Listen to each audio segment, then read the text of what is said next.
I am really convinced that I can't have a good stream or that I mean I could have a good stream. It's a matter of like technical difficulties and everything. Um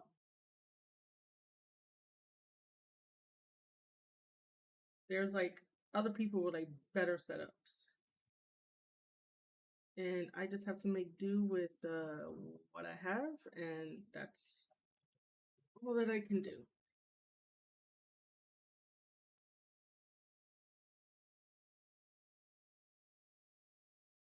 I wish it didn't start like this early. I consider it this early to start. All right, cool. Okay, I am hooked up to the Ethernet cord because that seems like a running thing to be doing every time that I go live. Because for some reason, like either OBS like just takes like super a lot of superpower to like power it on wireless.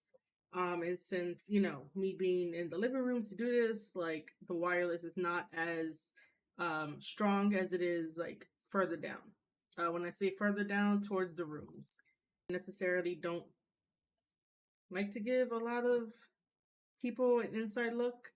Um, and again, how are we unstable if I'm connected to the Ethernet cord? This is why I tend to live earlier and then like make sure everything is good.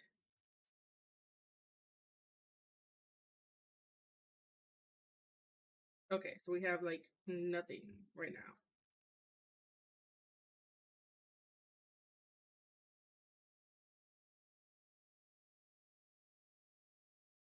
Okay, we're getting back there. We're getting back. Probably gonna have to like cut all this out when I make videos and stuff. So yeah, seems like we're back. Yeah, we're back. All right, so it's always gonna be like take two of everything.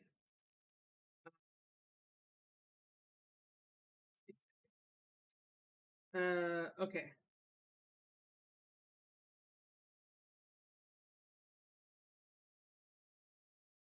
So this is what I'm gonna do. What up? I'm Marie Shadows on Square Circle Podcast, and thank you guys for joining me here on this live stream. I do know on Twitter, I kept saying that we're going to do a watch along, and I kept asking people, who's going to be watching the new series that WWE has, which is called Corey and Carmella.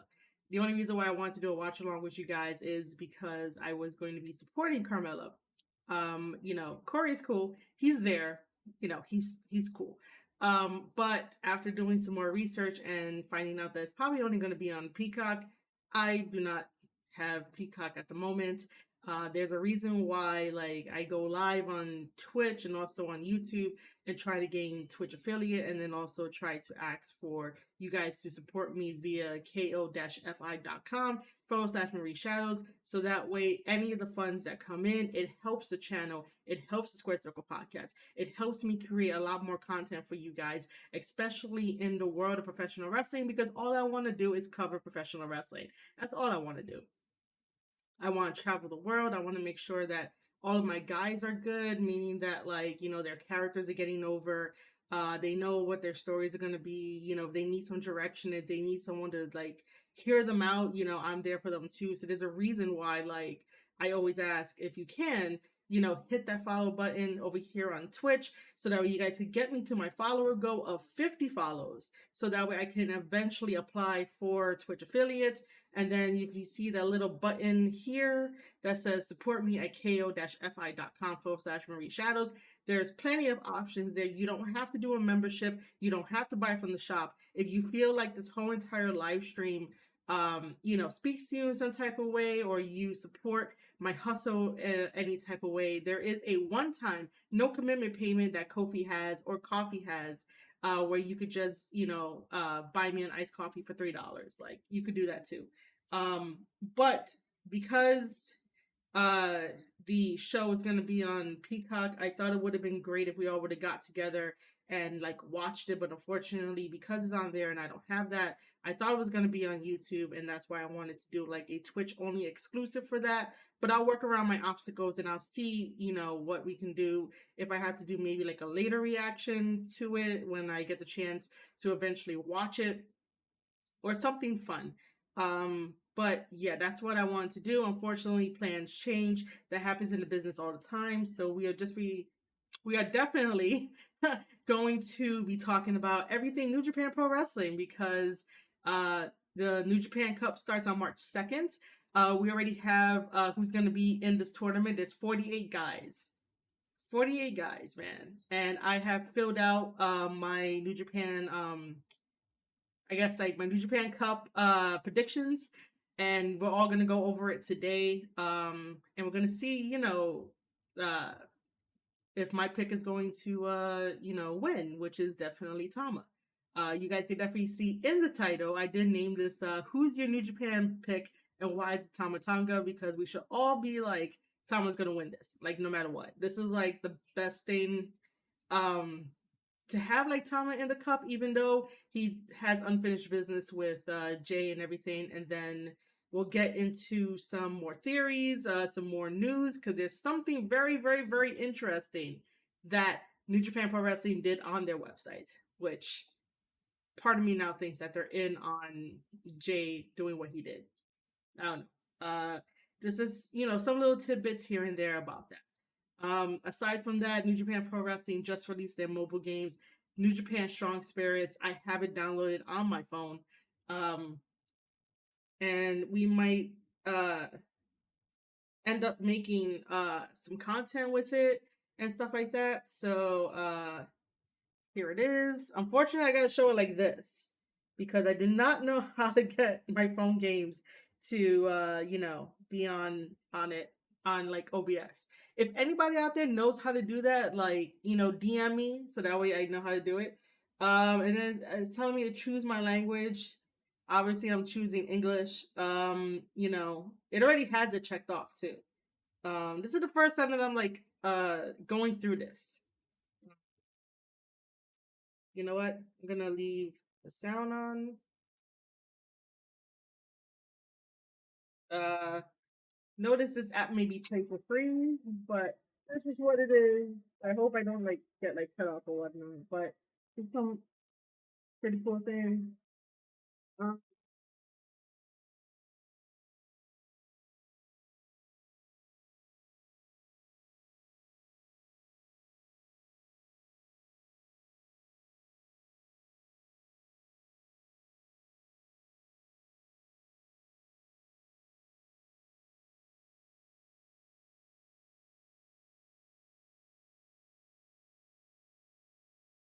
that might be copyrighted stuff. So over on YouTube, I might get some, you know. Uh, so I entered my name as Marie Shadows, because that's how you guys know me as. Some characters may not be available. Please do not include any personally identifiable information. Your username can be changed at any given time.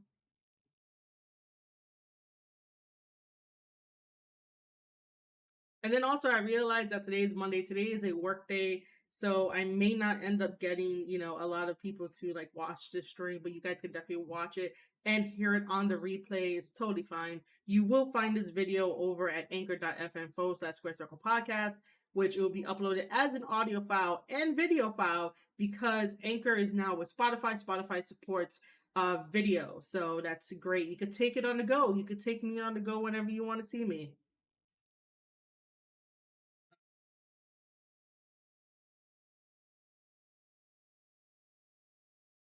For now, we'll do high resolution. Can I do high resolution? No, I can't. Okay, so we'll do standard. I don't want my phone to blow up on me. Uh,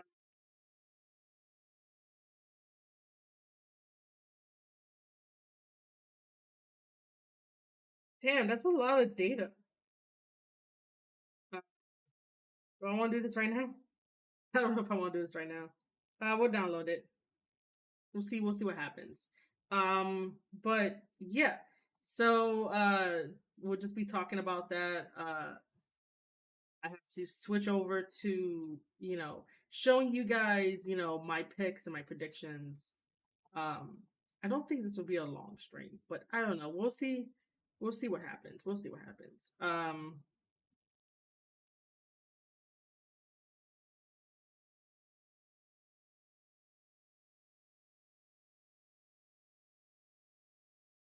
You guys gonna hear notifications. Oh, I mean, like we could for a while talk about the thing of being the elite.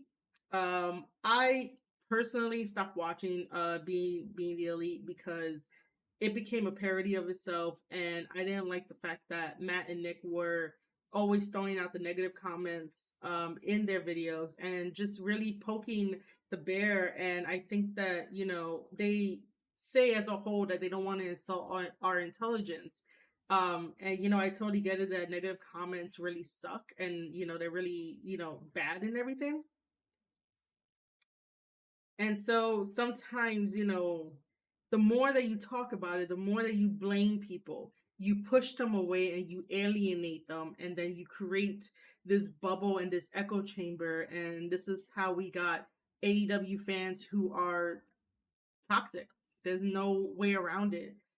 So because they kept doing that, they kept doing like stupid shit and really kitty ass shit on Being the Elite, I stopped watching. And then, with the people that I follow on Twitter, they post up certain things from Being the Elite, and we have a new champion. We have a new BTE champion, and it's Adam Cole. Um, the funny thing is, um, is that Adam Cole is the new BTE champion. And I threw it out there as like a maybe a what if, right? Let me get the image up.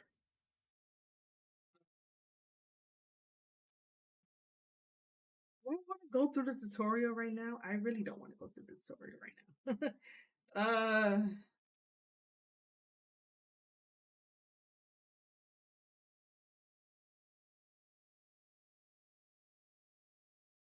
Okay, so I could recruit wrestlers.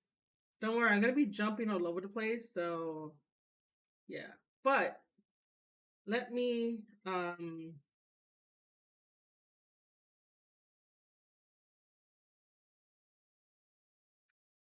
you could train. All right, so we're going back to New Japan Pro Wrestling for a little bit, just in case if anybody jumps in and they're like, "What is happening?" And then I'll go back to Being the Elite. But for those that either tune in a little bit late or whatever, but we are going over the game of New Japan Strong Spirits. So you could train your wrestlers in the dojo to be the strongest they can be. Um, Train and create your own unique team of wrestlers. Once your team is complete, go forth to challenge rivals from all over the nation and aim for the top. All right, so we close that. We got a battle arena. We got a dojo. Okay, fine. So we're gonna recruit. I know you guys can't see the gameplay. If I pass the tutorial and I make like games on this, you guys will see it on the thing. You can collect wrestlers through recruitment. By training in the dojo, you can strengthen stats and moves as well as acquire battle skills. After training, your cast will be able to participate in teams. Oh, your cast, sorry. Your cast, not your cost. Your cast will be able to participate in stuff. So I can recruit 5 people. That's a picture of the Tokyo Dome. I think it's the Tokyo Dome. Looks like the Tokyo Dome. This is the Tokyo Dome. Um, we got Kojima. But seriously, if anyone out there knows how to stream this thing, so we can like watch it together, that'd be great. Uh, also, I guess they gave me Kojima. They gave me Tanahashi. Who doesn't like Tana? I like Tana. Uh, I have freaking Tenzon, Tiger Mask. I should some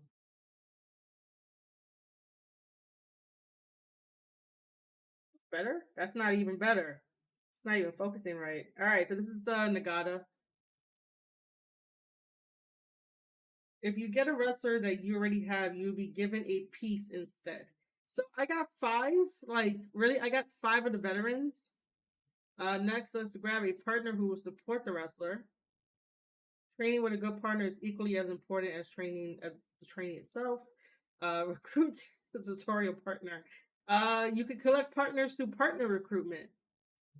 Um, at the dojo, your partners will play supporting role. Will play a supporting role for your wrestlers. Okay, so that means like they're gonna be cheering you on the same way that I cheer on my guys and want to make sure that Tama wins the New Japan Cup, and I want to make sure that like Loa's like right behind them, and like Hikuleo's like with them and shit like that. Just supporting the guys. Each partner has a favorite training that can make you more proficient in that training. As you progress through the dojo with the partner, you may trigger some events. All right, cool. When an event is triggered, you may gain proficiency in a battle skill, which will then allow your wrestlers to learn it. Acquiring that are oh shit, how the fuck do I skip that word? Acquiring skills that are compatible with your wrestler is a way to make him significantly stronger. All right, now we're recruiting my special partners. Oh, we got chaos. Oh, I was like, we got chaos members. So we just recruited Makabe. Oh, really? It's not even gonna. We got Godo. Yeah, Godo. Taichi. It's really like not showing clear at all. Speaking of Tama,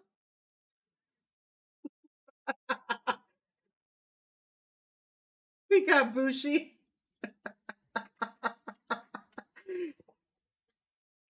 By the way, this is the first time on stream that I'm showing you this. I downloaded the game today and I'm just showing you like the tutorial and just talking about it. And speaking of Tama, like he's one of the support ones. Oh my god, it's hilarious. That's funny. That's funny. Like the universe works in mysterious ways, man. Like the universe works in mysterious ways. We now have both wrestler and partner. Next is how to train the wrestler at the dojo. I guess. I guess we'll finish the tutorial and then I'll talk about, my theories on, you know, Adam Cole being champion. Do we want to do this? Actually, you know what? If I get the tutorial out the way, it'll be better. Wrestlers and partners will collaborate to strengthen the wrestler in the dojo. So you will click on dojo and like, it shows you dojo.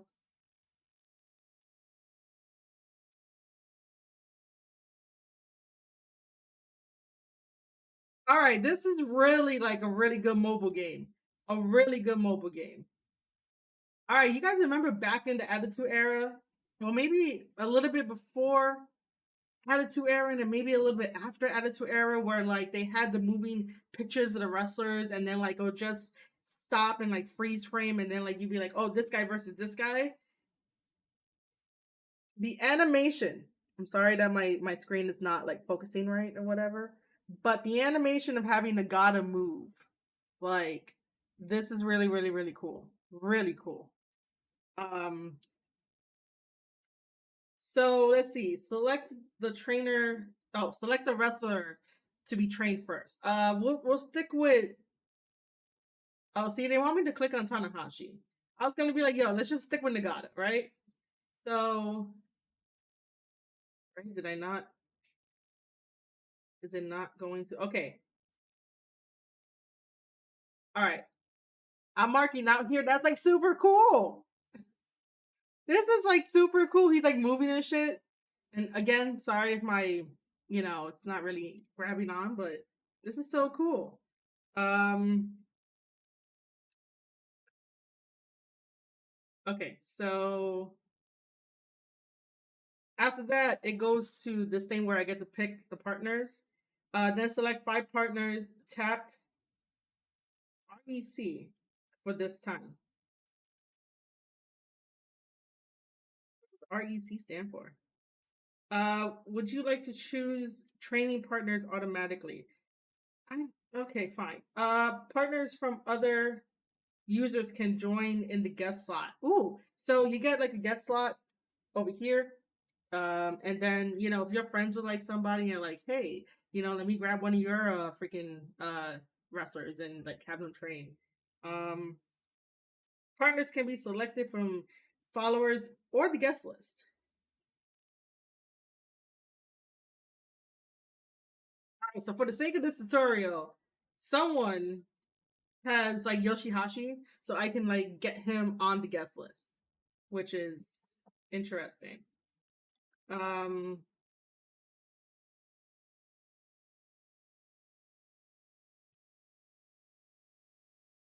okay, so gonna hit next.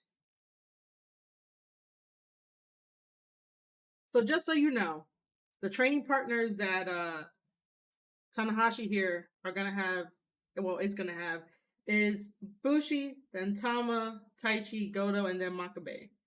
Uh, Tana is level 1. He's a 3-star. They gave him once in a century talent, which is true, but they could have given him like the ace. Um, all right, so let's start training. Let's see, season 1 start. Like, this is gonna be like an unofficial video. I have no idea what this is still probably tutorial. You could train your wrestler at the dojo on a schedule about wait. You can train your wrestler at the dojo on a schedule of about a year. Depending on who your wrestler and partners are, you can get different events. First let's increase the wrestler's stats through training. By the way, this is all tutorial still. This is not even like me playing the game. All right. This is going to be a very attractive game. It's a very attractive game. Sorry, I heard a freaking squeak noise. Um, all right, so the stats are raised depend on the training you do. Each stat will affect the wrestler's power during the matches. Attack and defense. Okay. All right. Okay. And then we have physical attacks and max HP and injury resistance. Um, so physical attacks, they help with max HP and injury reduction goes up, and then guts. Give me a second, guys.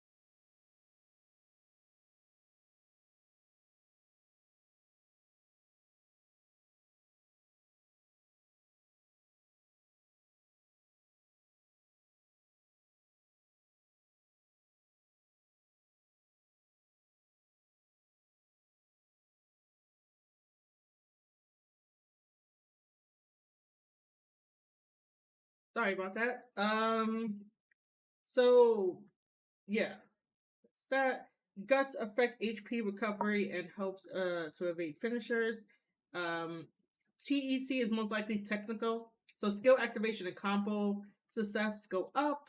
Offense order and FH gauge speed goes up for speed.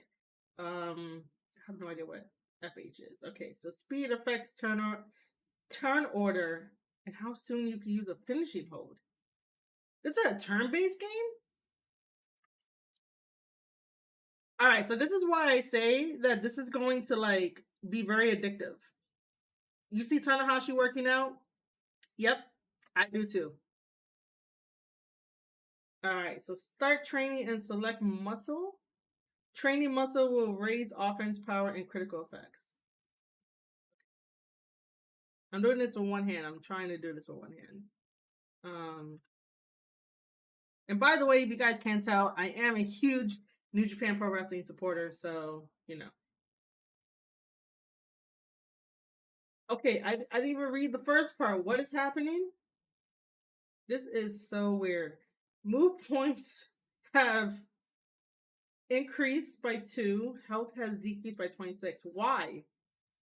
All right, so dojo events may occur before or after the turn. Enjoy exchanges, personal interactions, and more between your wrestlers and dojo events. Uh, when you see this icon, it indicates that the wrestler is speaking to you.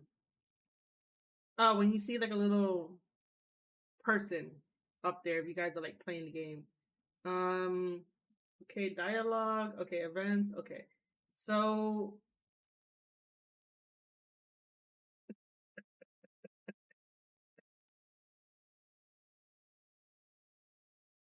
all right, so Yoshihashi, the guest that we have that's like training with Tana, he says, "My mic performance?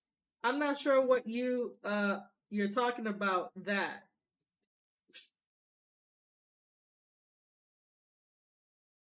Didn't think about it, just said what came to mind. I just wanted to say it only takes an instant for the tides to turn. What is happening in this game? I'm glad that some fans were moved by that. So what part of it resonated with you? Oh my god. So like this is what's happening. I should have probably like screen recorded this whole thing. But you know, we'll deal with it here. And then you get to answer. I know you guys can't really see it. But going forward I'll probably make videos about it unless somebody can DM me of how I can like live stream this and all that kind of stuff. But yeah, you can actually respond back to what they say. Unfortunately, this is a tutorial, so I can't pick which one I want. So the first response is if you trip, you just have to get back up. And then the second one is I want to show you a dream. So we got to pick the second one. I want to show you a dream. Um, this is hilarious. All right, so Yoshihashi tells me in pro wrestling, I felt insecure about a ton of things. I'm sure there's still a lot of people dealing with that. That's why I want you to watch me wrestle because it'll be like you're in a dream and you'll forget all your troubles. Yeah, I agree. There's like a lot that I, thank for, wrestling. Wrestling does help with obstacles. Wrestling does help with like, if you're dealing with a shitty day or you're dealing with like a shitty week, wrestling is there to pick you up like no matter what. I've said this many times that wrestling is the purest form of theater and it's, amazing and stuff. So yeah.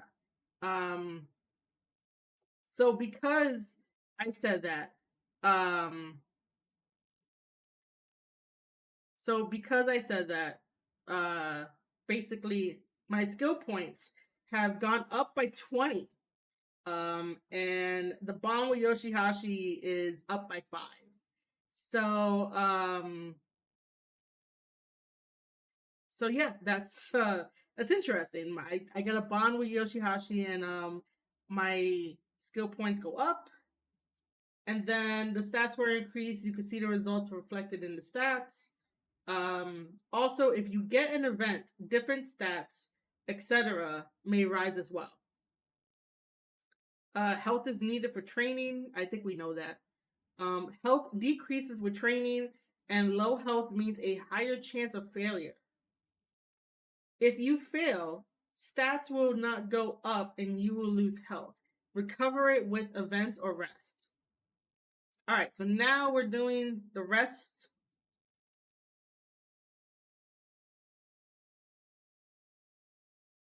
They show some really good pillows. Like, I don't know how good you're gonna see it, but those are some really like good looking pillows. We could take a short rest, and our health has recovered by 26. Um, Now let's talk about how to boost stats. Stat up. On the stat screen, you can increase battle skill and move levels. You can get battle skills by gaining proficiency through events. As you level up moves, they will become stronger. Now we'll talk about battle skills. Gotta press the increase button here. Gotta accept it. Do you wish to confirm your stats? Please make sure you can confirm that you really want to increase your stats. Like, I don't know why I don't know why you have to be like accept or cancel. Like, who wants to cancel their increase of like stats when, you have to go defeat your opponent? Who wants that? Um, it is possible to change these settings for battle skills afterwards, but we're going to accept the fact that we're going to increase Tanahashi's skill set. You got a battle skill. They will activate during matches under the right conditions. Lastly, here's how matches go. All right, we're doing the whole entire tutorial on here in this very, very, very, very poor way. Just because. Um, this thing has really taken a hold on me. I don't even know why it's doing that. If I increase, no. Do I decrease it?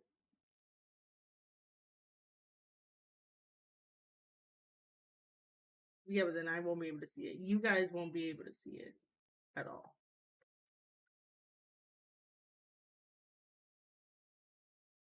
So you guys are just gonna have to listen to me while I sometimes like show you what's up. So we're gonna start a match. All my notifications are gonna sound on here. So we're gonna start a match. And it is they have oh man, you missed it. Oh. Okay. We're starting off strong with Tanahashi and Kenta. Originally I wanted to show you the little bus that was there. That was like super cool. They put for Kenta the worst intruder in history? What? The worst intruder in history. Like, you gotta love New Japan. Like, they have the Titantrons. I could skip it if I want to. Surprisingly, no music is sounding. Oh, okay. Well, it's copyrighted stuff, so I can't. And then obviously we got Bullet Club. I don't want to say the phrase "a Bullet Club is fine." Like it's really not. Like there's a lot of drama in Bullet Club, and we'll get to that like in a moment. But yeah,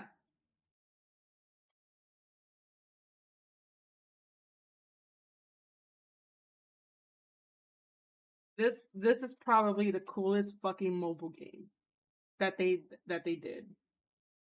And I'm not really big into mobile games. Ray Shadow Legends is fine to play because they were our previous sponsors. So if New Japan out there wants me to be their sponsor for New Japan Strong Spirits, I do not mind. Um, hope we can work something out. Because I'm basically showing the tutorial on here in the worst way possible, but I am doing it with a fucking smile. Cause this is super fun. Um, there is also Wrestle Deck, which is super like innovative. Even though there's a lot of like card game based wrestling mobile games out there, I'm really thankful for Wrestle Deck, which I think I should do the same shit to create content and to make sure that like I could create videos and put them out there and like just show you guys how it is because I am in the audience of Wrestle Deck. So, I should get on that. Stefan is like super cool. If you guys are not following Stefan on Twitter, you guys definitely should. Follow him at VIEW underscore raw and just talk to Stefan and he's a pretty cool dude. So I'm really thankful for WrestleDeck, thankful for Raid Shadow Legends for sponsoring me last month. Well, this month, really. We're at the end of February, and then New Japan Pro Wrestling. If you guys want me to, show gameplay and just have fun with it and be the sponsor, well, not really me be the sponsor. You guys sponsor me for it. A partnership. with me to showcase this game more and more, let me know. Because my whole life, like, revolves around New Japan Pro Wrestling. So yeah, that is what I'm gonna say. Um, anyway, let's continue on with how we're gonna do this match. And again, this is just for tutorial purposes. It's not even, the game. And then once we do tutorial, I will be making gameplays on my own, unless someone who's watching this on the replay can let me know how to stream this via OBS, without like too many steps, hopefully too many steps. All right, so um we'll have exciting matches with video. And it's kind of funny how they show Tanahashi and Sonata squaring up, and Tanahashi and Jay White. Tap the screen to skip a turn, and tap the skip button to skip ahead to the last turn. What? Tap the screen to skip a turn, and tap the skip button to skip ahead to the last turn. Why? Uh, Matches aren't decided by stats alone. Better battle skills and moves are equally as important. Okay. Depending on the combination of moves and battle skills, your performance in matches can change drastically. Aim for an overwhelming victory against your rivals. Okay, cool. Okay, so we're gonna start the match.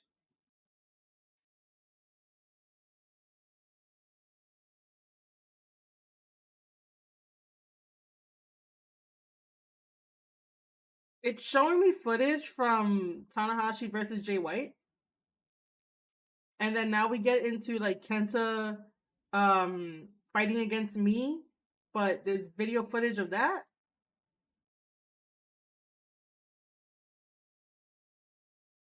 This is a really like cool ass game. My notifications are gonna be like the death of me. What is that hour?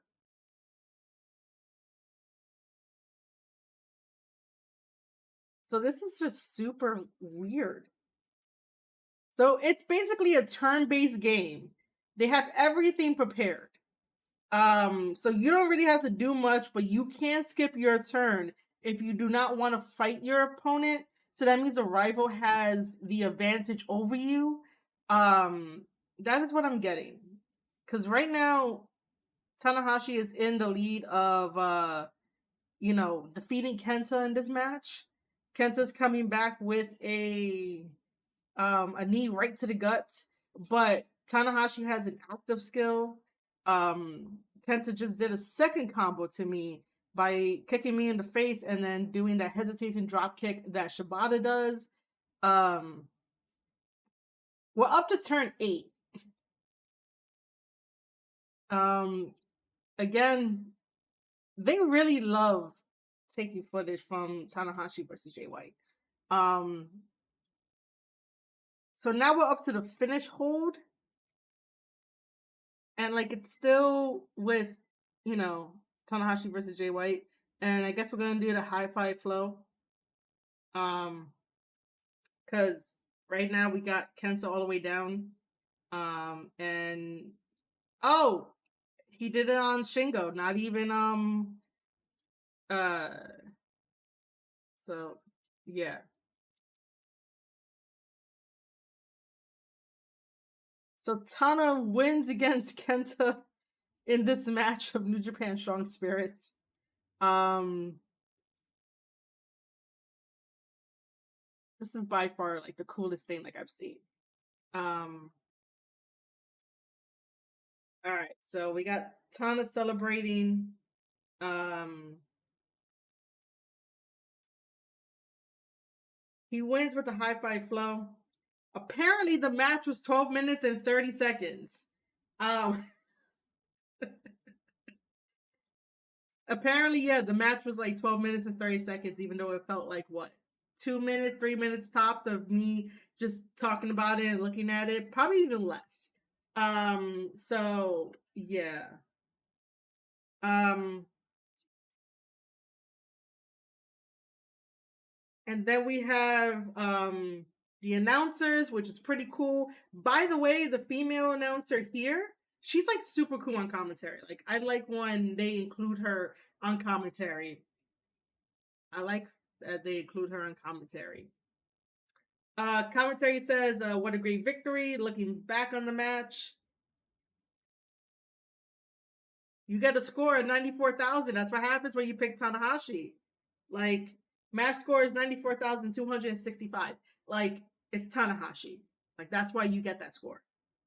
Um, oh, it's too fast, man. So season one ended already. That was the quickest like season one ever. So season one, I have an E. My okay. All right. Gonna put on silent. Um, I got an E. My total is 264 points, and my strength increased by 20. Like this is fun. Um, all schedules have been completed, so that's what it is. My finger. If you have accumulated points, you can use them to boost stats. So we're gonna accept it. Remember, I'm using one hand for this. I don't even want to use this one. So the training is complete. We got the rank of E, like I said. All right, so we're gonna just press next. Good work. The dojo tutorial is finished. After training, the wrestler is saved to your cast, which you can add to teams. All right, so we're gonna go home. We do have the option to go to. It says to my New Japan Pro Wrestling. Okay, cool. So we're gonna go to home. Uh, it's cool that I have like they have the King of Sports logo on there. All right, so we're gonna stop there because if I keep going, I'm having fun already. The next step was to go to. It said it gave me the option to my New Japan Pro Wrestling.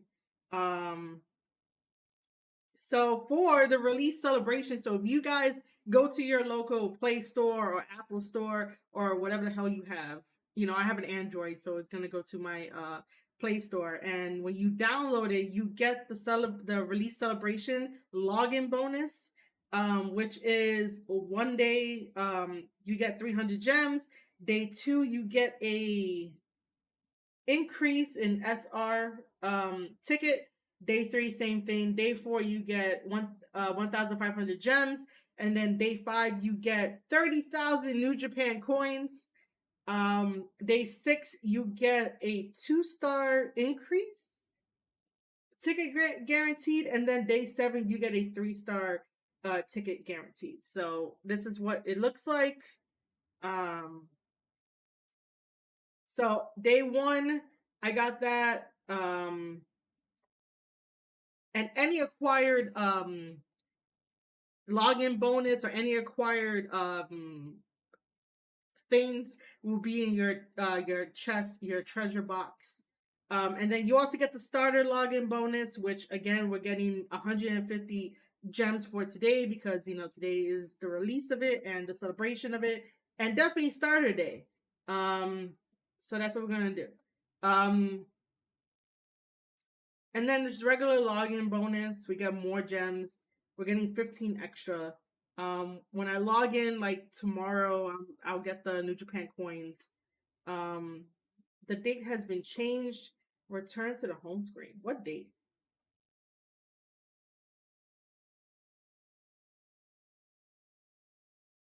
Oh, okay. So am I getting all the release celebration login stuff?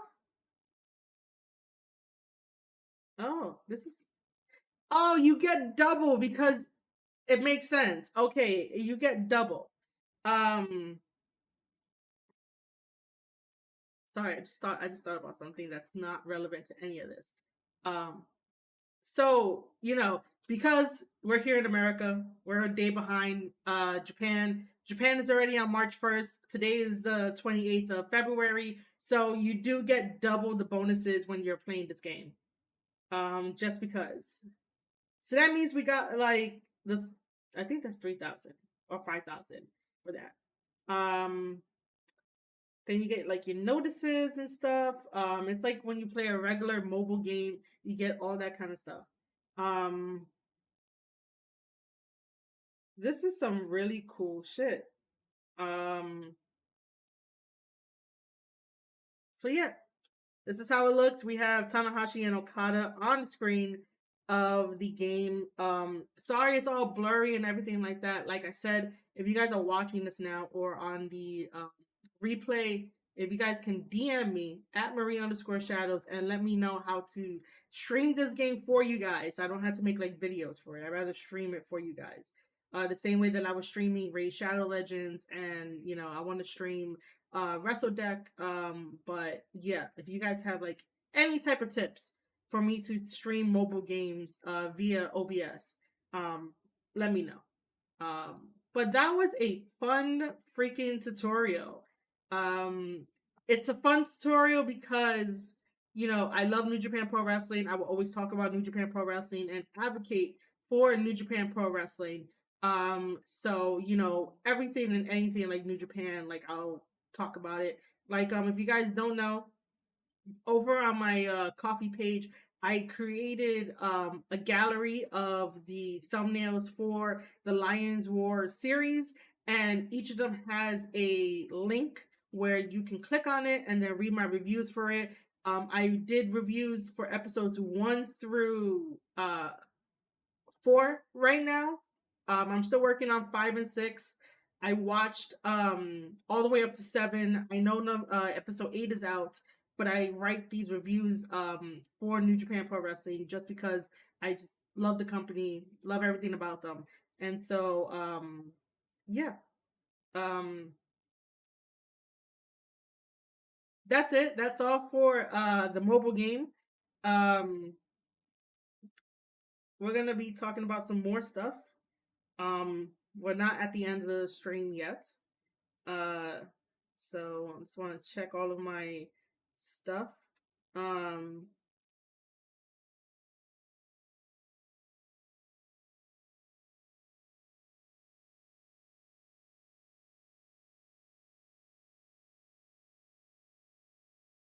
uh,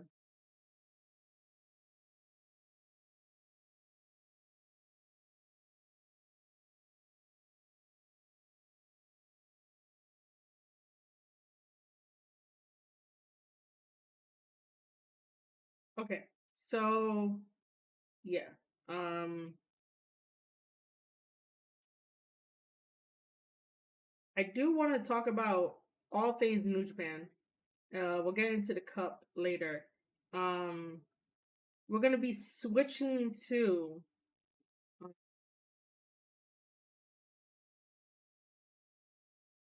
talking about BTE for a little bit because I did flash up on the screen our new BTE champion. And I was talking about it a little bit earlier. So just to rephrase everything. Um,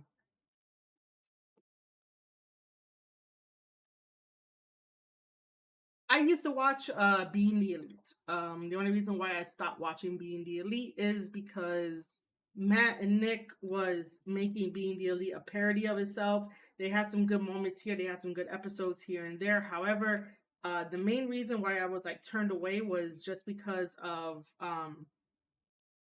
them always talking about the negative comments, and them always putting it in our face about like the negative comments on the YouTube page or whatever they experienced or whatever they experienced, on Twitter, on Instagram, whatever the case may be. But it was always, like just poking the bear and like letting us know that, these are the negative comments.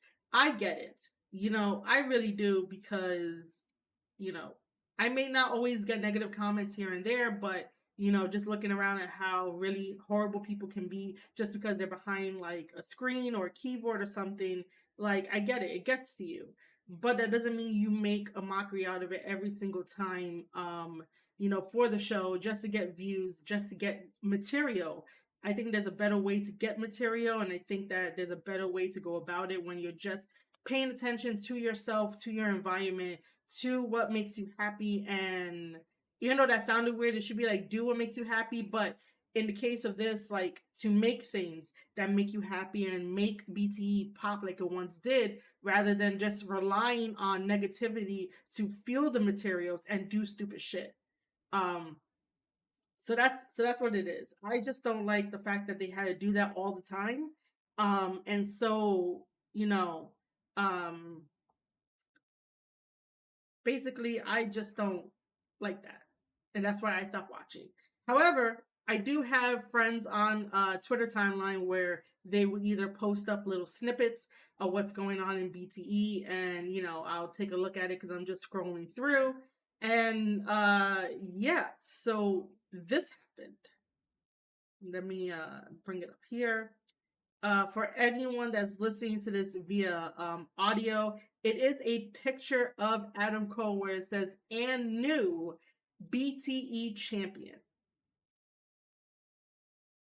For everyone that is watching this via video, whether it is replay or right now, the picture is going to be shown up in the little corner, as you can see. So we do have a new BTE champion. Normally, I don't really care about these things. They did it just for the sake of the show to have, again, more material and stuff like that, and I totally get it. But I want to bring up the question of, is this a premonition to AEW Revolution that is on March 3rd? No, March 5th. Sorry. I'm doing a show on March 3rd. So which, by the way, speaking of March 3rd, I think you guys are going to be getting a double stream on March 3rd. Because I am doing a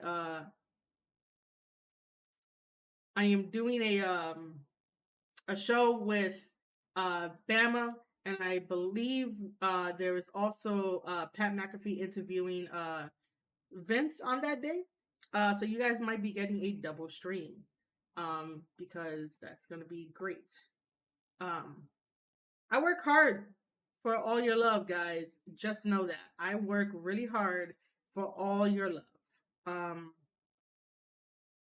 And so, yeah, I propose this question because Revolution should be March 5th. Do you guys think that Adam Cole is going to be beating Hangman Adam Page, but having the help of Jay White?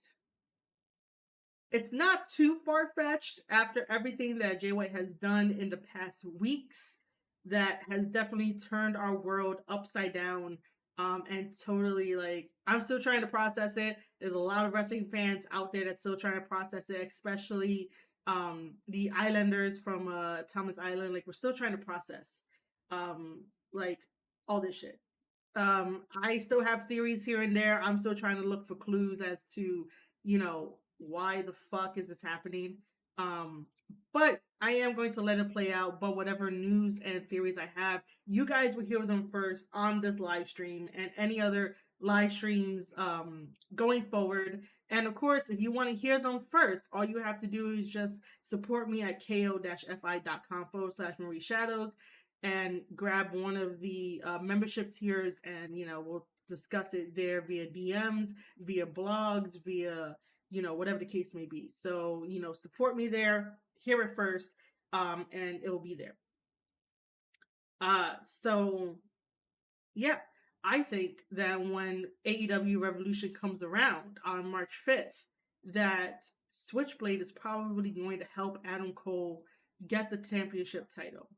That is just me, like, fantasy booking and speculating. I have no sources to tell you whether this is true or not. But with the way things that are looking, and with Jay White saying that he wants to get into the good graces of the Young Bucks and, the good graces of Adam Cole, even though there's, like, no hostility between any of those guys, there's no ill will towards any of those guys, because Jay White made it perfectly clear that whatever happened between the Young Bucks and like Tama is not really his business. And then the day that um Jay White decided to go after Kenny Omega for the IWGP US Heavyweight Championship title, that was only business, and that was only towards Kenny Omega and not the Young Bucks, like, per se. Um, you know, Jay White saw a championship title, he wanted to go for it, and he went for it, and that's everything that Jay White has ever done. Jay White always does that. He has a plan, he sees something, he goes after it, he gets it sometimes. Um, so I just think that for this, he is going to help Adam Cole get that championship title off of Adam Page, and Adam Cole will be our new AEW, um, our new AEW champion.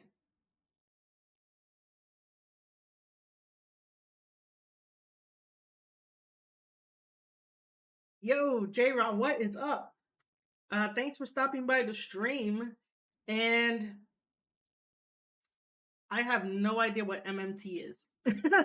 I have no idea what that is. I'm trying to figure out in my head what the fuck it is. Because it's Mike World Order. That's MWO. I have no idea what MMT is. What is that? I do end up, getting other people's titles, put them on my shoulder, and take a picture with it and put it on social media. Oh, it is. Okay. When did I become the new women's champion of MWL? Like, when did I become that? I did not get the memo. I did not get the memo for that. So yeah.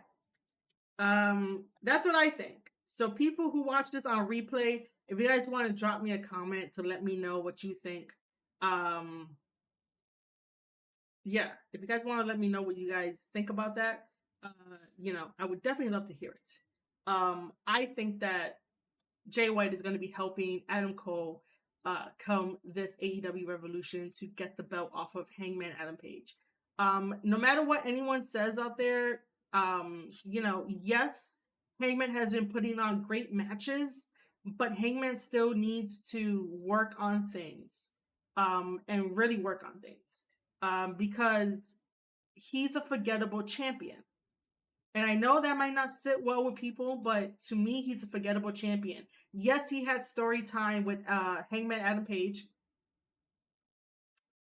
Um, Wait, did I just say Hangman Adam Page again? Hangman Adam Page had a story time with Hangman Adam Page. God, my brain is moving a little too fast for this, and there's way too many Adams in this fucking business. Um, Hangman had a decent story time with Adam Cole. There we go. That's what I wanted to say. Um, Hangman, needs to work on his promo skills. You would think that because he was like a substitute teacher, like he'll have some skills with that. I'm just saying, like, I think he would have some skills, since he was like a substitute teacher at one point. Um, but it just wasn't as, why do I want to say the word popular? That's not the word I'm looking for. Um, it didn't really do anything. His story time didn't do anything to get me invested in Hangman versus Adam Cole.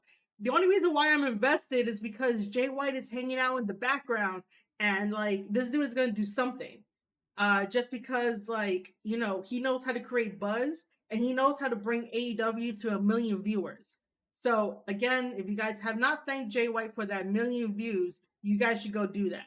Like, just tag Jay White on Twitter and be like, thank you, Jay White, for having AEW make it to the 1 million views. Other than that,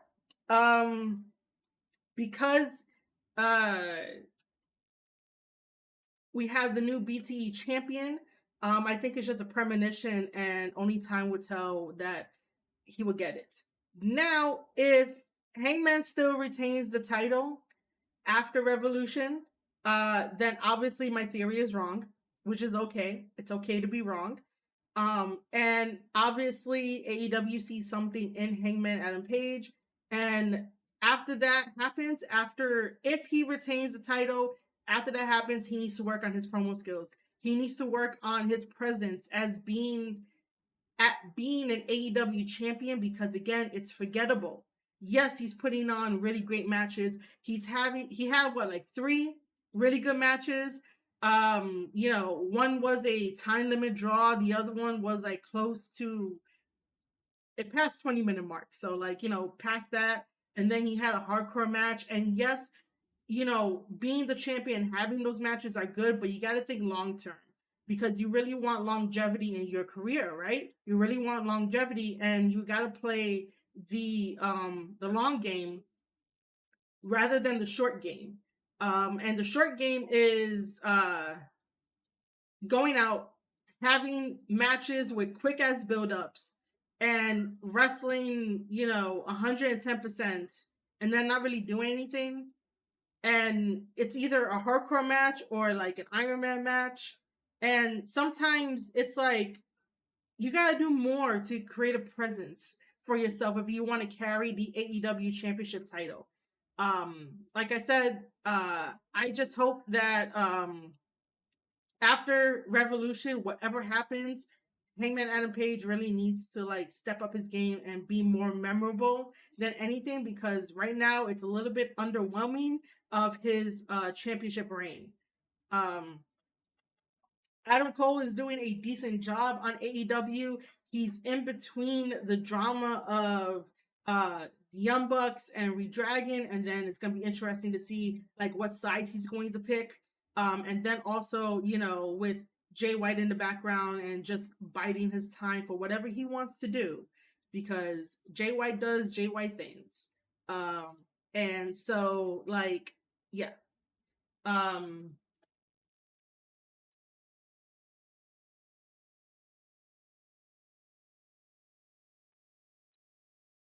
that's what I have to say about that. I usually do not get into like BTE that much, just because, but I really do think that we should end up having a new like champion and see how that goes. Obviously, like, Hangman could try to get it back, but then again, we had this ranking system, but then the ranking system is not used correctly as how it should. And the ranking system is the only thing that keeps AEW different from like everyone else. But it's not really used as well as it should. Um, but yes, that is my thoughts on that for Adam Cole, because I have nothing really else to say. Um, but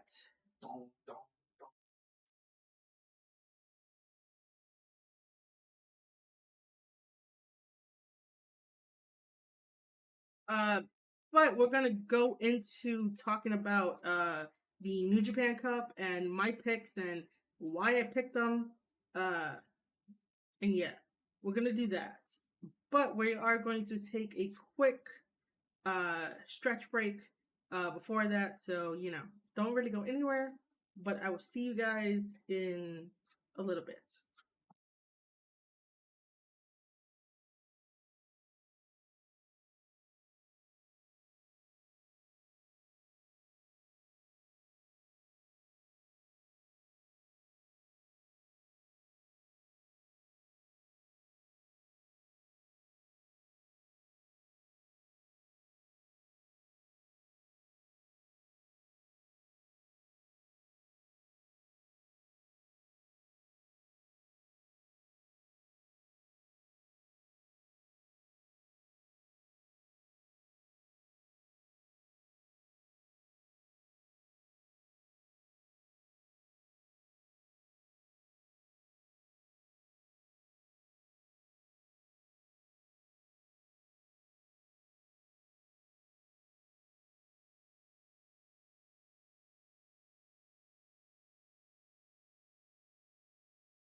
Okay, hello?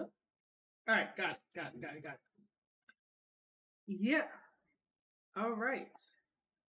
We are now back from break. I hope you guys had a wonderful stretch break, little tiny lunch break. I just made myself some tuna fish and had a wrap with it. Um, I needed something. The water was not going to excuse me. The water was not going to like help me get through the rest of this. Which the rest of this podcast or live stream is definitely going to be talking about the New Japan Cup. This is gotta do it like this just because. This is from the sport of pro wrestling. If you follow at Chris Samsa at the Chris Samsa on Twitter. He does like annual like March Madness type of things with like the New Japan Cup and stuff like that. So I was thinking of entering it. I did download one of the files just so that way I can see how it looks and how to get my stuff organized, and it's fantastic. It really is. It is fantastic. Um and so let me see if I can see if I can. No, it's not gonna work. Or maybe it is gonna work. Um,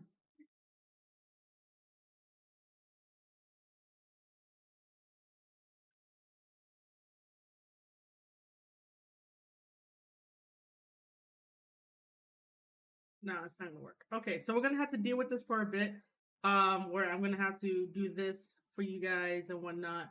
For everyone listening on the audio side, it is a PDF picture of the New Japan Cup 2022, where we have brackets on my left and then brackets on the right, and I'll try to make it for you guys to understand what you're listening to and you can envision it. um this PDF is from the Sport of Pro Wrestling. Like I said, follow at the Chris Sampson Twitter handle, and you guys can enter in if you want to for that. So we're going to start on the left hand side, and I'm going to go through who's going to be there and like my picks, and why I picked who I picked. So let's zoom in for a little bit, so that way you guys can see it. Uh, Remember, there are 48 guys in this. Um, you know, so we have Okada taking on El Desperado in round one. Okada is our IWGP World Heavyweight Champion of New Japan Pro Wrestling. So it's just fitting that I just decide to move him over to round two, because it doesn't make any sense for Desperado to have that win over the champion of the company, even though stranger things have definitely happened, like Honma getting a fucking victory in the beginning of the year and Master Wato getting a victory over Desperado, Master Wato becoming tag team champions with Taguchi. So, weirder things have happened in this company, but I don't think that they're going to have their golden boy, Okada, lose to Desperado. So, naturally, Okada goes over to round two.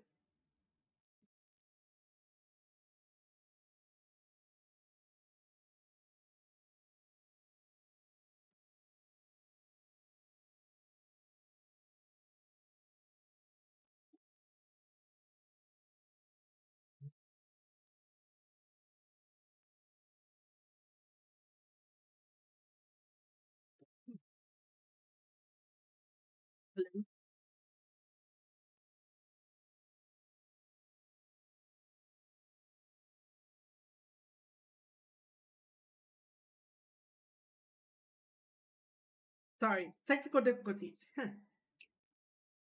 And so we go down to the next one. We have Yano versus Taichi. Now, if you have been listening to my podcast for a while, I have been reviewing New Japan Pro Wrestling, and every time there is a Yano match of any kind, this motherfucker cheats like a Bullet Club member. And so, I always wondered why Yano is not a Bullet Club member, because he cheats like a Bullet Club member. And so, this is why this match here, Yano versus Taichi, is a little bit um tricky because Taichi is a very good wrestler and he's a very good tag team partner. Yano is good too, and Yano does things that you're like, fuck Yano, right? Because every time he wins, I'm just like, fuck Yano, like this. However, because Yano is in this, I moved Yano over to win over Taichi because I know there's gonna be some type of fucking shenanigans in his match.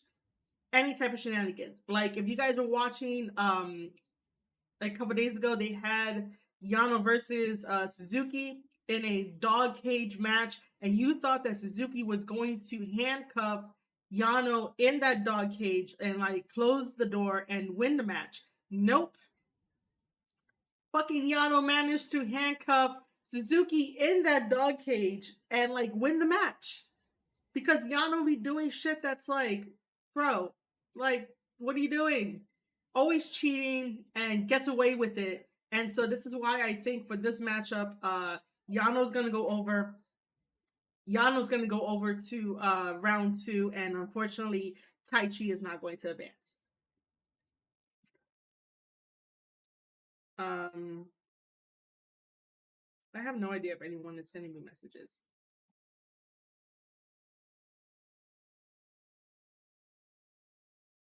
Nah, okay, so the next one, oh, and by the way, if you don't see my cursor on the screen, don't worry about it.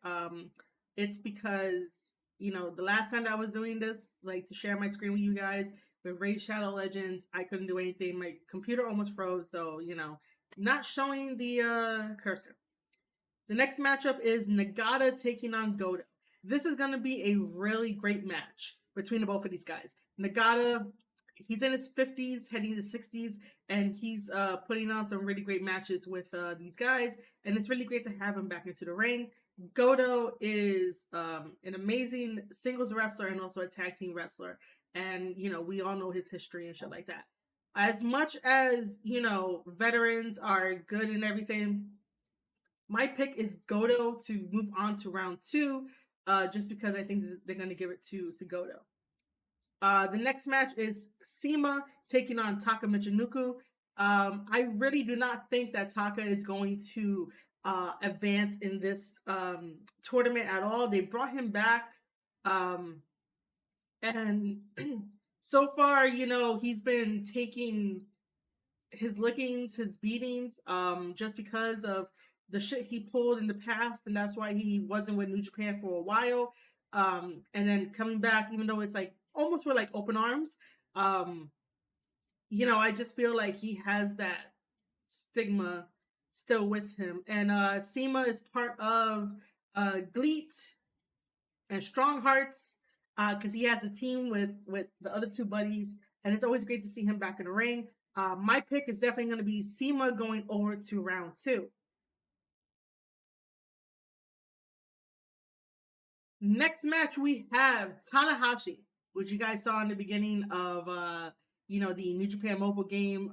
You know, Tanahashi, the ace, taking on Yo. As much as Yo is very good in the ring and he's part of Chaos and he's still young in the business, I see Tanahashi going over.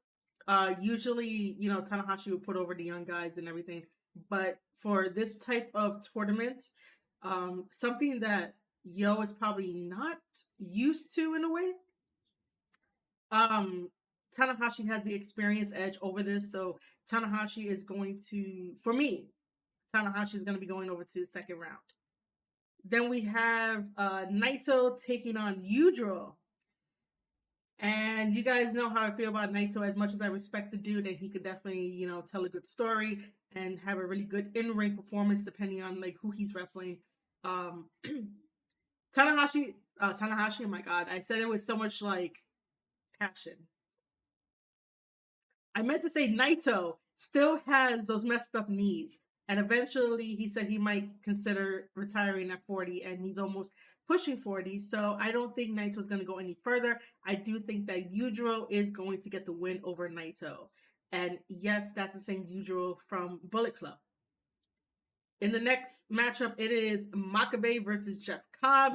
This is a no-brainer. Jeff Cobb is going to round 2. just because. Makabe is just there to help people, just to help the wrestlers. The next one is Honma taking on Yoshihashi. Again, even though Honma got a victory in the beginning of the year in New Japan Pro Wrestling, that does not mean that he's probably going to get a victory over Yoshihashi in this New Japan Cup. If he does, then man, I ain't going to be wrong. Like I was wrong in the first New Japan Cup that I ever tried um, to try to pick my favorites and everything, and that didn't go well. Yoshihashi's okay. He's not really my favorite. I get it. You know, he's really good, but he's not my favorite. But I will put him over to go to round 2 of the New Japan Cup. Okay, so we did the left side of the first rounds. We're gonna move over to second round. And you guys might end up seeing who I have already to pick, but it's okay. Probably not. So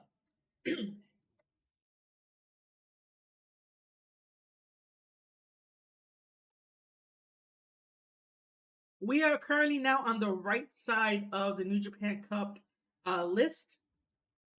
We were originally going to have Kota Ibushi versus Great-O-Khan. However, not too long ago, Kota Ibushi injured himself against Okada in the G1 finals, where he like dislocated and like separated. He basically messed up his arm. I don't remember the technical way for it or the technical name for it, but he really did mess up his arm, and you know, they basically had him out of action. He's going to physical therapy. He's getting, you know, better each day.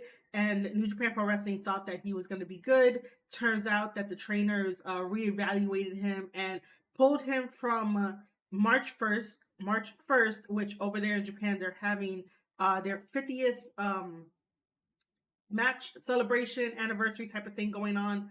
And they pulled him from that, and they pulled him from the New Japan Cup. So what that means is that Kota Ibushi is completely out of the New Japan Cup. And that means that the Great-O-Khan automatically moves to round 2 via forfeit.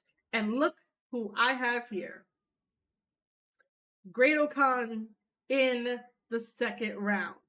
Because I really think that Kota Ibushi is not 100%, and I kind of felt that he wasn't 100%, and so, you know, because they had to pull him, Great-O-Khan automatically goes to round 2. The next match we have Ryohei, which I'm probably mispronouncing his name wrong, taking on Zack Sabre Jr. Ryo is, I don't think that's how you pronounce the first one, but that is a young lion.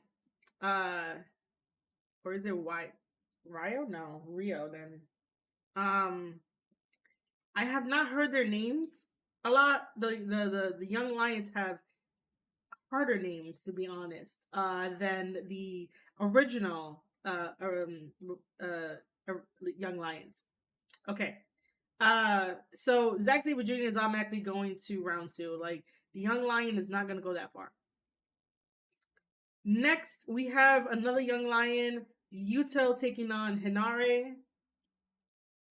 It's Aaron Hinare of the United Empire. He's going to round 2. There's no doubt about that. You know, I'm happy that he's in this tournament, though. Next, we have Bushi taking on Will Ospreay. This is a no-brainer. I have Will Ospreay going to the second round, just because Will Ospreay is on that chase to get the IWGP World Heavyweight Championship title back, because he was never pinned or submitted for it, so he had to give it up and vacate it. Maybe this is his redemption. Next, we have Ishii taking on Shingo. This was a hard one for me to pick, because both of these guys are going to go into this match as a fight more than maybe a wrestling match. Ishii is that stone pit bull that, you know, we all love, and then when he looks at you, he's like, you know, giving you daggers to your fucking soul, and you feel it. And then we have Shingo, who was a really good champion for what New Japan needed him to be. And Shingo is really good inside and outside the ring, and he really brings the fight. He really embodies that New Japan Lions spirits. So basically, I decided to pick Shingo to move over to round two, and then I'll explain why I basically did that when I get there. We have Chase Owens. Sorry, we have Chase Owens taking on Jado. Um, Chase has yet to say a word about this whole Bullet Club turmoil and about what happened, and I wonder why. I wonder why. Either way, I had Chase moving over to second round. I do not think that Jado is going to win this match against Chase. If he does, that's going to be amazing. That's going to be a surprise and different. But I do not think that Jado is going to, win against Chase. I think Jado is going to put Chase over, and then Chase is going to go over to second round. We have Taguchi versus Evil. This is a no-brainer too. Evil is winning. I just put Evil over in the second um, round due to story, and I'll get to story when I get to the second round. But Taguchi is not going to go very far. The next match for round one and the last match for round one is Hiromu taking on Sho. Sho is the latest member to House of Torture, which House of Torture is a subgroup of Bullet Club. Um, Sho has been doing wonderfully as a Bullet Club member and as a House of Torture guy. I am really impressed with him, and I think that he's starting to get more comfortable in being like a heel type of role. But right now, you could definitely say that the story between Hiromu and Sho is basically like Hiromu is very bright and colorful and very, the light. And then you have Sho being the darkness and the cheating and everything. So that dynamic is going to clash, and we're going to get an amazing match. However, I do not think that Sho is going to advance. As much as I like Sho, appreciate Sho, I am rooting for Hiromu here to go over to the second round because Hiromu needs like something. He needs something so that way he can make moves and go after bigger titles and stuff like that. Sho is still in like I don't want to say the learning phase, but he's still developing and whatnot. So and also he should still be six man never open weight tag team champion anyway. So Sho is doing quite fine for himself.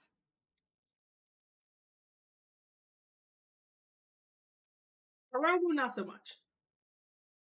All right, we're gonna go back to the other side of the board and talk about the second round matches. Just because there's a story. There's a story. There's always a story when it comes to New Japan and all that kind of stuff. Of course, you can see all the rest of my answers, but you don't know why I put them like that. So this is why you gotta just go along with me, even though you can see on the other side why I have who I have here. So for round two, we're gonna have Okada versus Master Wato. Master Wato has definitely improved a lot, a lot, a lot, a lot. And so, when you go against someone like Okada, not only is that like, the best thing in the world, but given Master Wato's like level and what he's doing, he's currently a tag team champion with Taguchi. That's not going to be enough to beat someone like Okada who has all the experience and life experience and stuff like that. So Okada is going to be moving to the third round because of all that experience. Our next matchup is Yano versus Tenzan. This is a no-brainer. Yano is moving to the next round because Yano does things that, gets him away with shit. And Tenzan has a buy-in, so Tenzan automatically went to round two. Next, we have the matchup of Goto versus Dick Togo. I do not think Dick Togo is going to the next round. If Dick Togo goes to the next round, this is going to be very interesting Just because Bullet Club is just up in the air and House of Torture is doing their own thing, but Dick Togo is definitely not. Goto, fights and gets himself out of situations where you think that is very bleak, but Goto is going over to the next round. That's how I see it. Um, then we have Sema versus Yoshinobu. This is gonna be a very interesting matchup, the way that I have it. I just think that Sema is gonna go over to the third round just because Yoshinobu is okay. I don't know if they're gonna have anything for him in like New Japan Pro Wrestling as much. But yeah, I don't see him advancing too much in New Japan Pro Wrestling. I do see Sema doing that. So we have Tanahashi taking on Bad Luck Fale. Bad Luck Fale has a bye into the second round. And like I said, Tanahashi won for the previous one. Um, this was a little bit tricky to pick, only because, I want story, right? So this story that I want to happen is that um, Bad Luck Fale is going to have to say something about Jay White turning on Tama. And yes, if you guys do not know, if you guys go on NJPW1972.com and go to the roster page and basically click on factions, I can confirm that Tama and Loa are no longer part of the Bullet Club faction. Um, they might be under G.O.D. I didn't give that a look, which I should have gave it a look. But um, you know, the thing is, hold on. Oh, okay.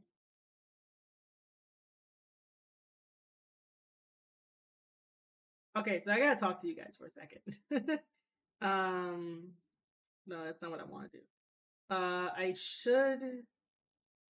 We gotta get this. We gotta get this Adam Cole thing out of here. Um, let me see if I can.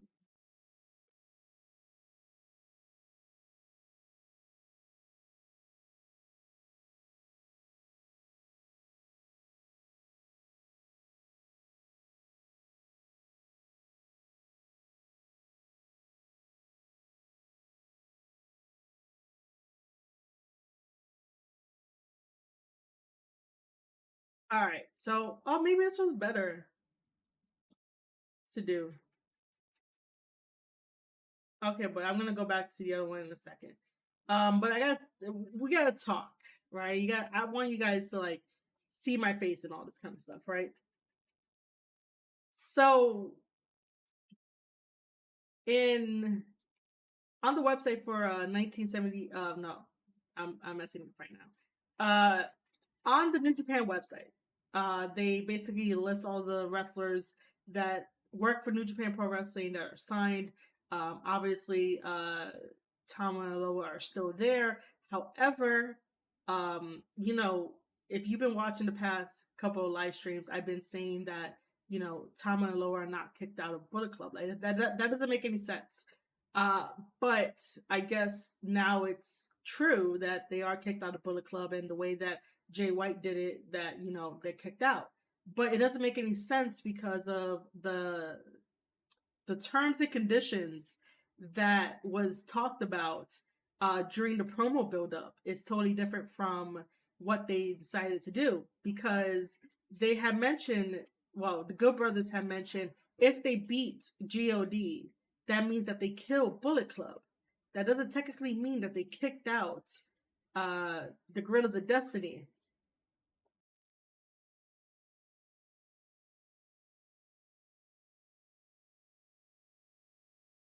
And so Tama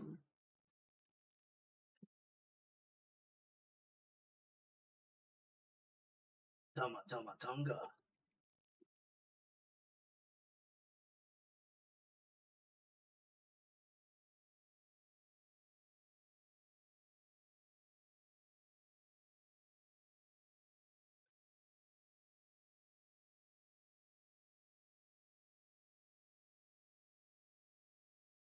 really need you guys to help me get my own little like studio so I'm not bothered by anybody.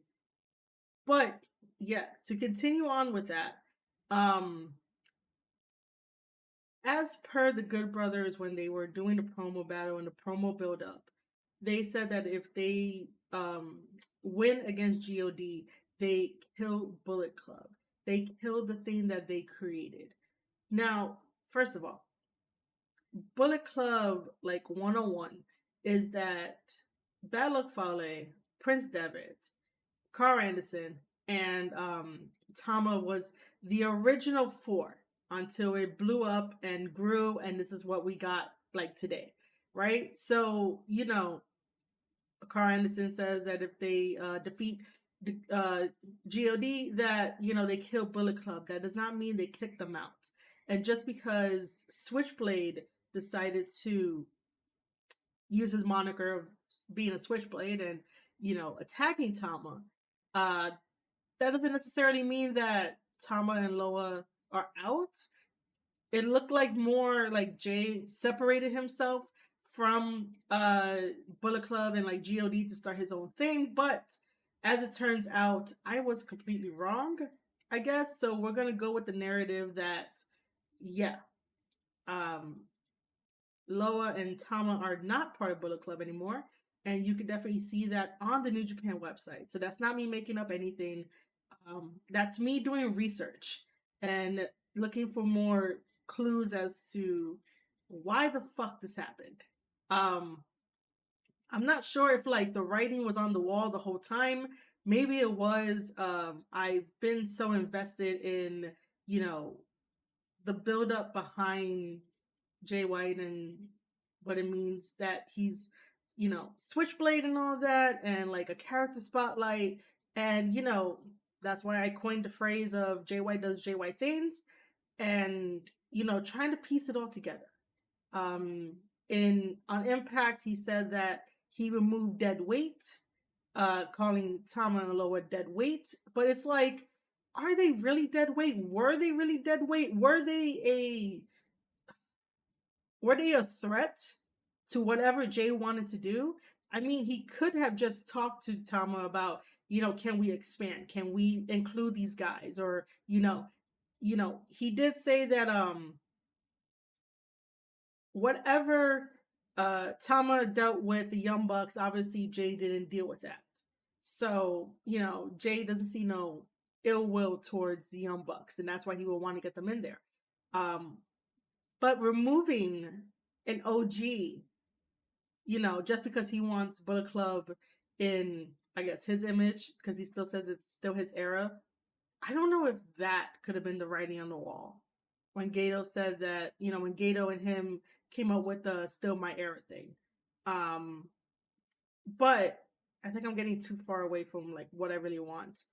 So what I really want in story is, Bad Luck Fale to address this, because you have 3 OGs left, in a sense. Now it's 2. Now it's 1. One being Bad Luck Fale. Um, you know. The other thing too is that Carl decided to leave. Carl and Gallows left for greener pastures. And so basically, by the time that they left, AJ had came in, and then AJ had left, and Kenny Omega assumed the role for Bullet Club, and then we have this thing of Jay White and Evil after that for like leaders. And so because Carl left the way that he left, you basically give up your position, and any type of say is something that you might have started, but your ass left. So like it made no sense to me at all, like story wise. Like he fucking left. Like, why are you fucking interested in killing Bullet Club? And yes, it can get tiring, because Bullet Club has been so exhausted. And it's the longest running, biggest stable there is. NWO was like that too, but then NWO killed themselves. And that's why they tanked. Other than that, like uh, I just don't. Some of the story pieces just don't add up, and I'm just gonna have to accept it until like more comes out. But yeah, um, Tama and Loa are not part of Bullet Club anymore. So I think maybe uh New Japan was in on it, because to remove them from there, uh it's kind of weird. Um but we'll see what happens. But I really do want like Balak Fale to say something, just because like he was there from the beginning. You know, he has a lot to say. He should have a lot of pull. Like, just because certain guys don't really say much, or they're not like leaders or whatever, like, you got to consider the foundation of how everything started, and really know who's the leader are. um but yeah, let's switch back to this. And I really hope all that made sense, because I'm still trying to piece it all together.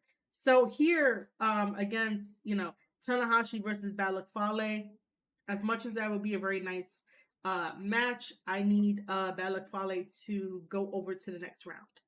Um,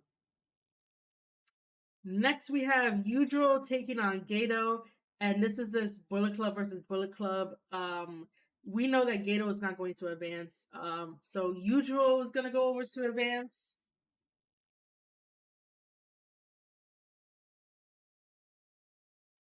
The only New Japan, oh no, not no, the only Bullet Club member to really show interest in like this whole story of like what the fuck is happening is Jado.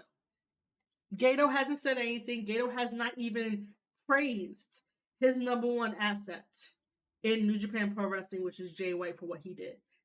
Even though Gato probably doesn't really use social media like that, but just something or anything to keep this story going, so that way there's no dead time between like now and whenever Tama and Loa get back over here to the States to sort of fix everything, because now we really do have to worry about what is Jay going to do against Hikuleo that's out here.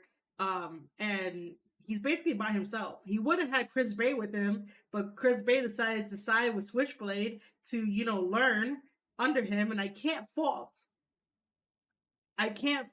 Chris Bay for that either. So I'm not really mad at Chris for doing that, but just in the idea of everything, like,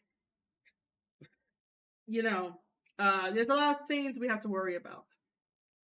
In this instant, like I said, Gato has not said a word, and you would think that Gato would have praised or congratulated, Jay or something, because he always does. You know, be interesting.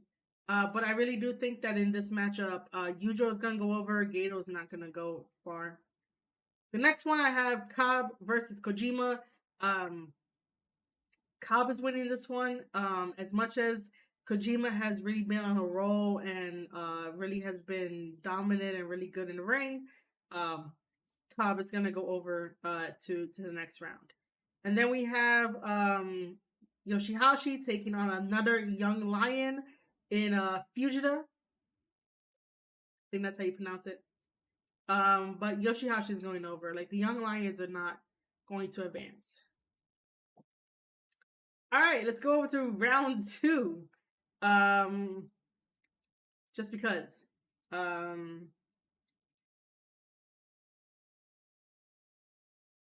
yeah.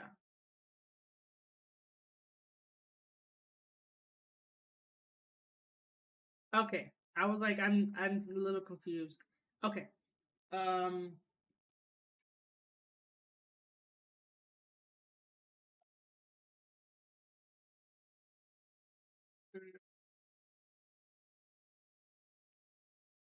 Anyway. All right. So we already know that the Great Khan advanced because forfeit by Kota Ibushi. So I would think that the Great Khan versus Taiji Ishimori. I'm gonna have the Great Khan go over to round three. I think I'm showing you guys way too much. Oh, probably not. Just because Taiji and El Phantasma have to fix their differences. And when I get to El Phantasma, I think he's in this. I will explain a little bit more. The next matchup is Zack Sabre Jr. versus Doki. Zack Sabre Jr. is winning that one because he's a great technical wrestler, and I don't really see Doki going that far. Doki puts in a lot of work the same way that Bushi puts in a lot of work for New Japan Pro Wrestling. One of these days, Doki and Bushi really need their fucking flowers from New Japan Pro Wrestling, just because of all the shit that they take. Next, we have Hinari versus Sonata. This is a rubber match, no matter what you say, because they're 1-1 right now. They should still be 1-1. I do think that last time it should have been Hinari versus Sonata rather than the Great O'Khan versus Sonata, which was like a couple months ago. But this is the rubber match. Sonata is our IWGP US Heavyweight Champion, and I really think that by the grace of the New Japan gods, that Hinari goes over into round 3, and if Hinari gets a massive win over Sonata, Hinari better fucking challenge Sonata. All right. Um, Give me a second here, guys.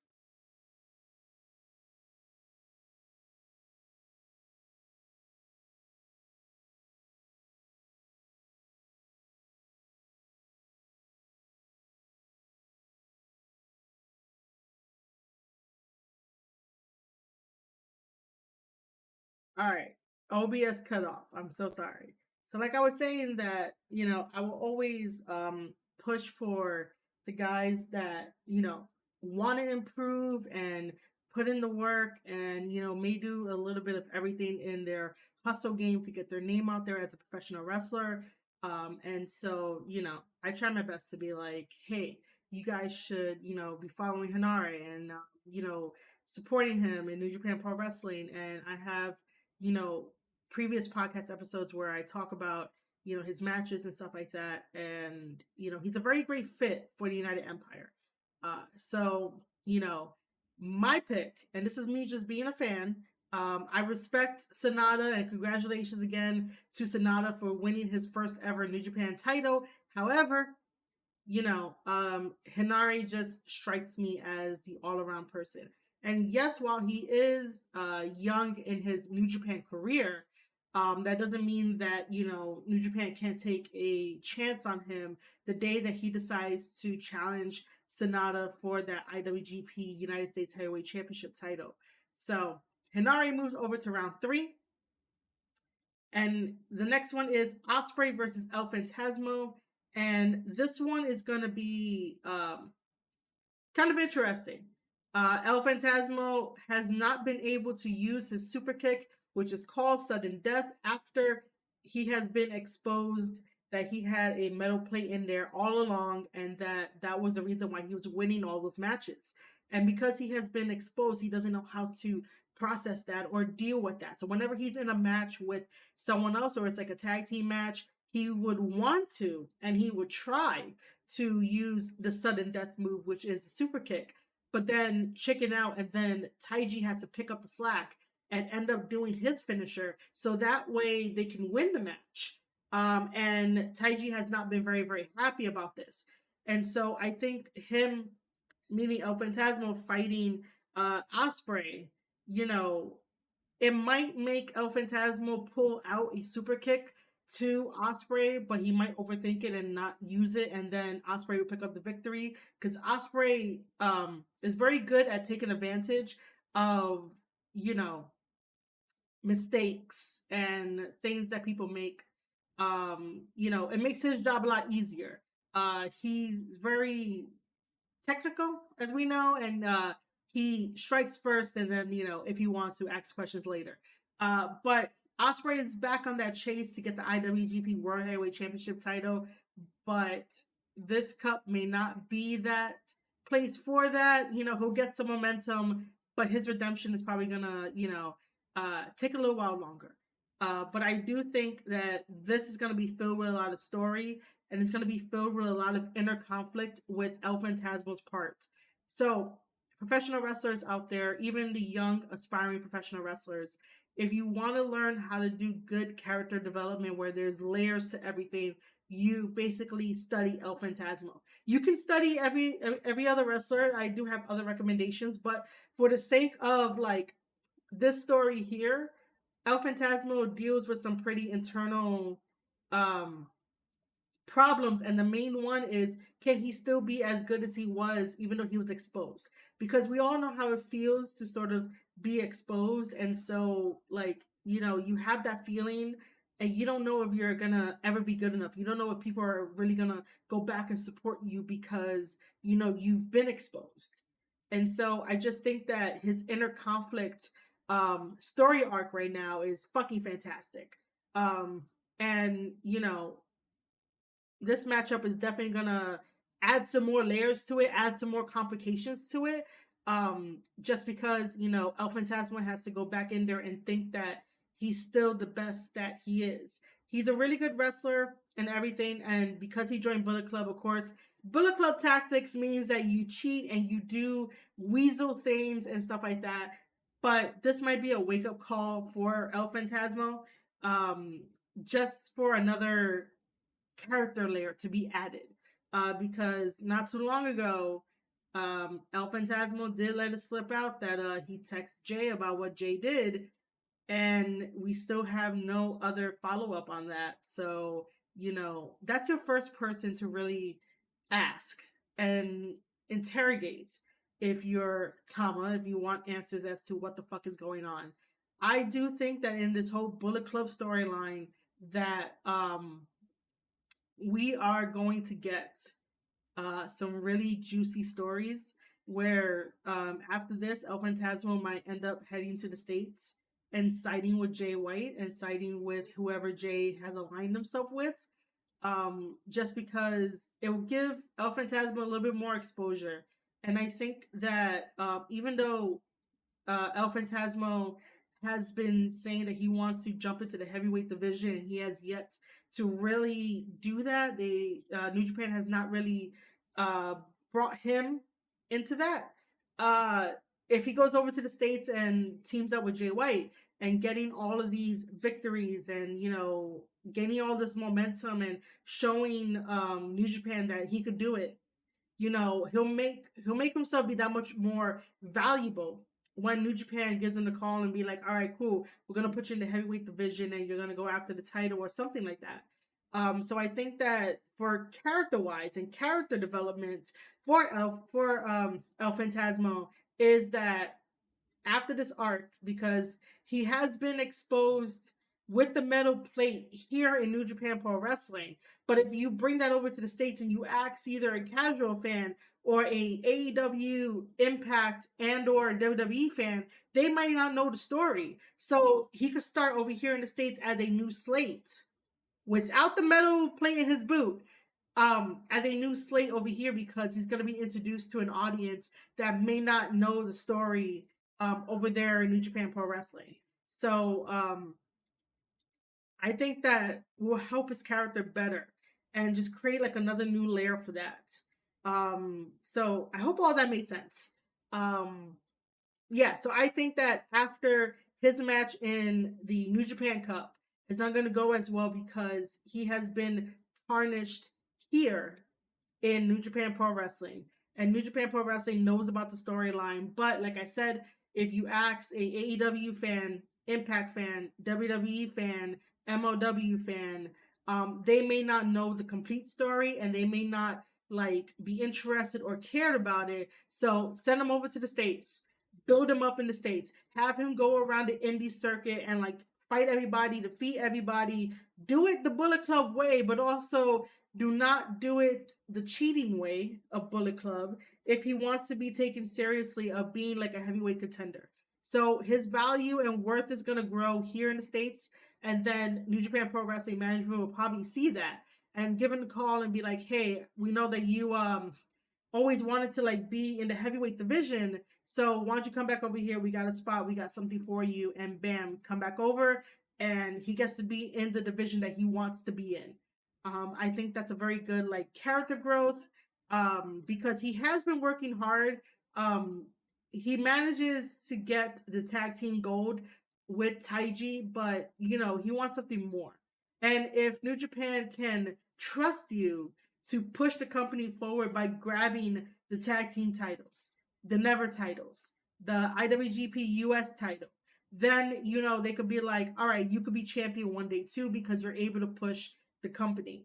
So that's how I kind of see it, and that's how I kind of break it down. Our next matchup is Shingo versus Tungaloa. Now, this was hard. All right, like I want Loa to, you know, advance and do amazing things. I really do. Like, you know, for Tama and Loa to like go out there and like just kill it. Loa was amazing in the G1 and then also in World Tag League. And, you know, he just seems like a very uh I don't know why I want to use the word simple. I was gonna say he seems like a very simple soul, but a very quiet soul where he doesn't really go after trolls or whatever. You know, it doesn't really bother him. He just seems like a very nice, down to earth person like Tama. But Tama, on the other hand, if you like, you know, cross that line, it's all fire. That's all it is. So this was really hard to choose. Uh,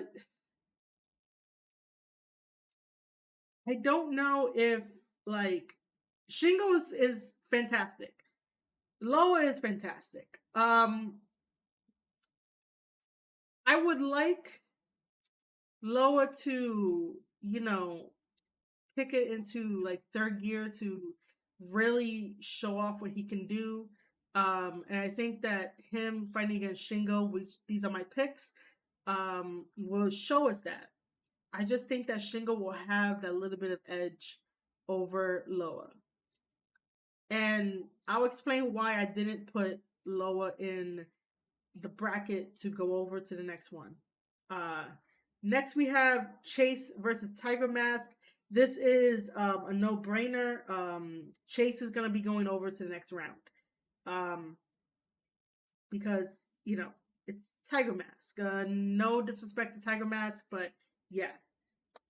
Next, we have the match that needs to happen because Evo got a victory over Tama during the G1, I believe, and then also in the tag team match of Tama and Loa taking on Evo and I forgot who the other one was, but yeah. Um, so this match of Evo versus Tama, this is one that needs to happen. Tama has said before that you know, he's not sure if he could trust Evo, but both him and Evo created a deal. I'm not sure what that deal is. So yeah, I am not sure what that deal is. It might be, you know, taking over Bullet Club and being leader. It might be that, or it could be something else. It might end up being something else now that everything has happened. And again, Evo did not say anything about Jay turning on Tama. No one has really been vocal about it except for Tama and Tama going dark. And, you know, that's a very bad place just because you know shit is about to pop off. Um, so Evil in this match better not stand a chance. Tama better come in with, you know, guns blazing and take him out and win the match. I think now it's time for uh Tama to really like beat the shit out of people and like leave for the next one. Of course, it does seem like, you know, they were turning face, Tama and Loa, and they were starting on a face run, and that's because of the crowd um, doing that. But this is a different case where, you know, your family turns on you, and with like no talk beforehand, nothing beforehand, and then all of a sudden you're there to defend for yourself, and the only person that you can trust is yourself. Um, you know. So let me just, you know what? I'm gonna have to come back to this side to round three, just because I don't want to get ahead of myself with story picking. Um, but yeah, Evo versus Tama. Tama needs to go over. He needs this.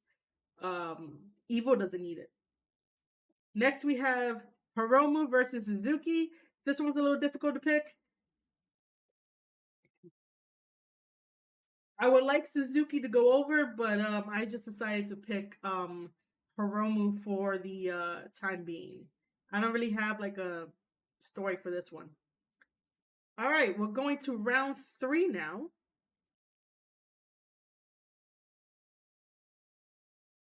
We're going to round three. Yeah, we're going to round three. This is just going to be very, very simple. Uh, but before that, let's take a quick break. Oh,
All right, I'm back. So yeah, um, now we're at round three, where I guess I tell you a little bit more story bits and stuff like that. So we have Okada facing Goto. This is a no-brainer. They're gonna give us an excellent match. I know that, but Okada's gonna move on to the semifinals, and then the match after that, we have Fale versus Jeff Cobb, and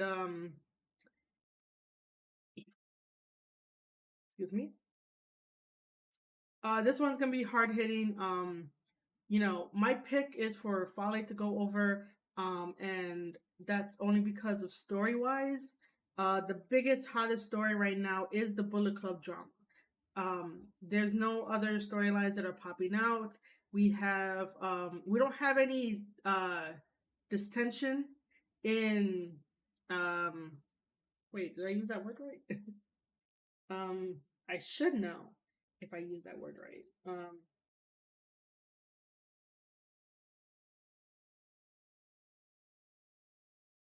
Okay, yeah. So the United Empire doesn't have any dissension amongst each other, so they don't have a storyline per se. Jeff Cobb has been doing a wonderful job leading United Empire and getting wins and victories and just proving to everyone in the world why he's an all around athlete. And he's one of my favorite to watch.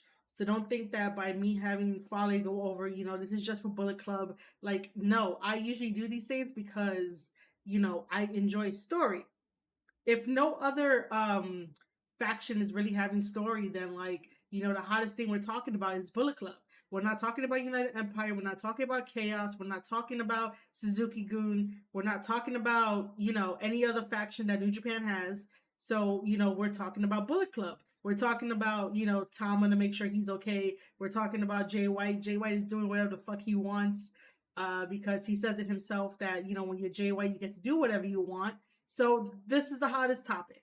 Um, Again, no disrespect to like Jeff Cobb for me not having him move on. I like I said, I do these things from a story perspective. If there was no story going into this, then I'd be like purely let's do it for the athletic ability. Um, so my pick is to have Fale go over because Fale is definitely going to be maybe what's the word I'm looking for? Um, an important character in this Bullet Club drama because again he is one of the founders of Bullet Club, so he was there from the very beginning. So he has say, and the fact that you took out someone else that has say, which is Tama, that's not a very good thing. Like, first of all, you don't try to fuck over Samoans, Tongans, any type of Polynesians that like consider family. Like once they bring you in, feed you and make sure that you have somewhere to like sleep, you're practically family. Tama brought in Jay White. Jay White was family, but I think he got a little too greedy and then decided to stab Tama in the back and wasn't fulfilled in something. And instead of talking about it, it's just like, oh fuck you, Tama, you're to the side. And you're out of Bullet Club, the same thing with your brother. And Fale is still in there. And it's like, you know, Fale should have at least um been the most like upset about this. You don't throw family to the curb in a sense. It depends. That's a very loaded thing that I just said, but like it depends. But in this case for Bullet Club, because everyone is so nice, the ones I've met, uh, you know, um, just doesn't. It's not right. So for story purposes, I would like Fale to go over to the semifinals. And yeah, that's what I would like for story wise because Fale is definitely going to be an important part in this whole story. There's no way that Fale would allow this to happen, especially if you know that Fale and Tama are cousins. So it's like you just disrespected family. It's the same way of like the mafia. If you disrespect the family, like that's it. you've made your bed, lie in it. Um, and we'll just see what happens. We'll see what happens. Um, that's not what I want. Let's go over to the other side for the round 3 matches, so I could talk about more story. We have the Great Khan taking on Zack Sabre Jr. As much as I enjoy watching the Great Khan, and he has grown on me, and he has been very great in leading the United Empire when Will Ospreay was over in the UK recovering and also taking bookings in the UK. As much as the Great Khan is a very great technical wrestler, Zack Sabre Jr. is a great technical wrestler too. It just depends whenever I'm watching Zack Sabre Jr. if I like the match or whatever. But Zack Sabre Jr.'s transitions when he is doing technical wrestling is above everyone else's. So I would say that Zack Sabre Jr. will move on to the next round, round 3. Um, yeah. Um, the next matchup that I have here is Hinari versus Osprey. Just because of the last 2 opponents that they had, I was just like, they're not really worthy of going over. This is gonna be a very interesting match if it happens this way. Um, this is all me fantasy booking for my picks for the New Japan Cup and why I picked them. So I love Hinari.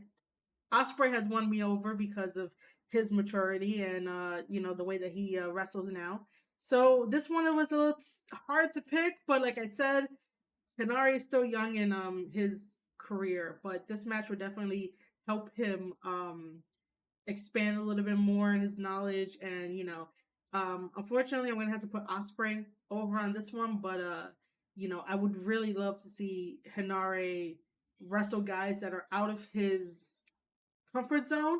Not to say that he wrestles people in his comfort zone, but like New Japan Pro Wrestling has not allowed Hinari to really like fucking blossom. And that's what I really advocate for, like these guys in New Japan, is to have certain matches that will allow them to blossom and that will be a different way of looking at them. So like for example, right? Because we're about to get down to like, the other matches where it's Tama and Loa and whatnot. Like uh Tama and Loa are like the very best examples for when I say that some of these guys need to be challenged and get out of their comfort zone and like blossom. It's because of everyone remembered and everyone stood to the fact that Tama is a good tag team wrestler, and that's all they seen for years. Tama and Loa as a tag team. We have the Guerrillas of Destiny, and that's why fans are like, "Ooh, I love the Guerrillas of Destiny. They're my favorite tag team, and they just love everything about them." And then the moment that they had their singles moments on the G1 circuit, you saw a drastic change. And you saw that, these guys blossomed in something that you don't really see them do a lot, which is singles matches. So, that's what I mean. You throw certain guys into certain situations where you can, see that they're going to blossom.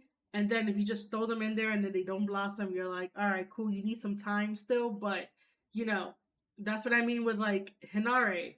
I don't know if we're ever gonna get a matchup of Hinare versus Osprey, but imagine in my fantasy booking of New Japan Pro Wrestling with the New Japan Cup. There's a lot of acronyms that go through my head, so sometimes my brain's a little bit faster than anything else. But we may never see a matchup like Hinare versus Osprey. It may never get to that. So, if my fantasy booking comes true, that would be amazing. But, this is something different because Osprey has all this experience and he's 28. Yeah, he should be 28. I, well, we'll talk about my age in another video. But,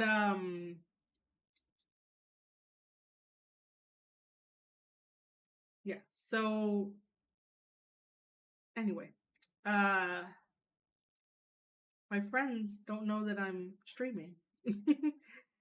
So,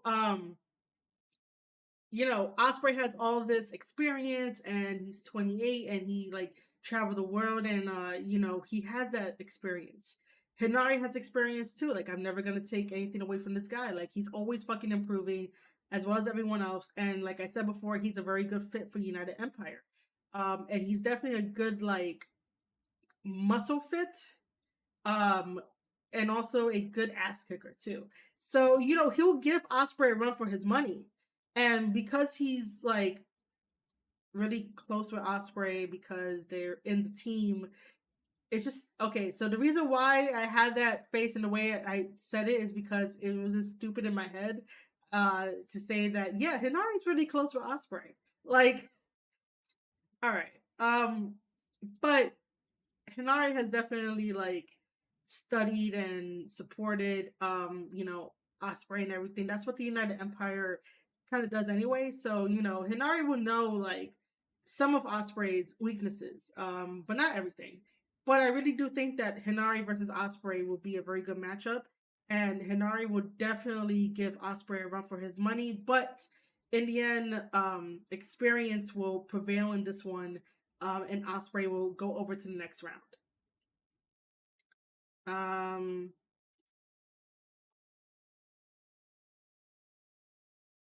so yeah. Um, the next match is Shingo versus Chase. Um, as much as Chase says that he's been in New Japan for a while and he's been in Bullet Club for a while, I am still going to question why he never said anything about Tama being kicked out. If my brain is still like if Tama got kicked out. It's still one of those things where you just can't still believe it or wrap your head around it. This is gonna be a very interesting match if it is Shingo versus Chase. But my pick is definitely gonna be Shingo going over to the next round. Um, and then the next one is going to be Tama versus Hiromu. As much as I love Hiromu, like I said, Tama needs this as a story element and a story driven New Japan Cup.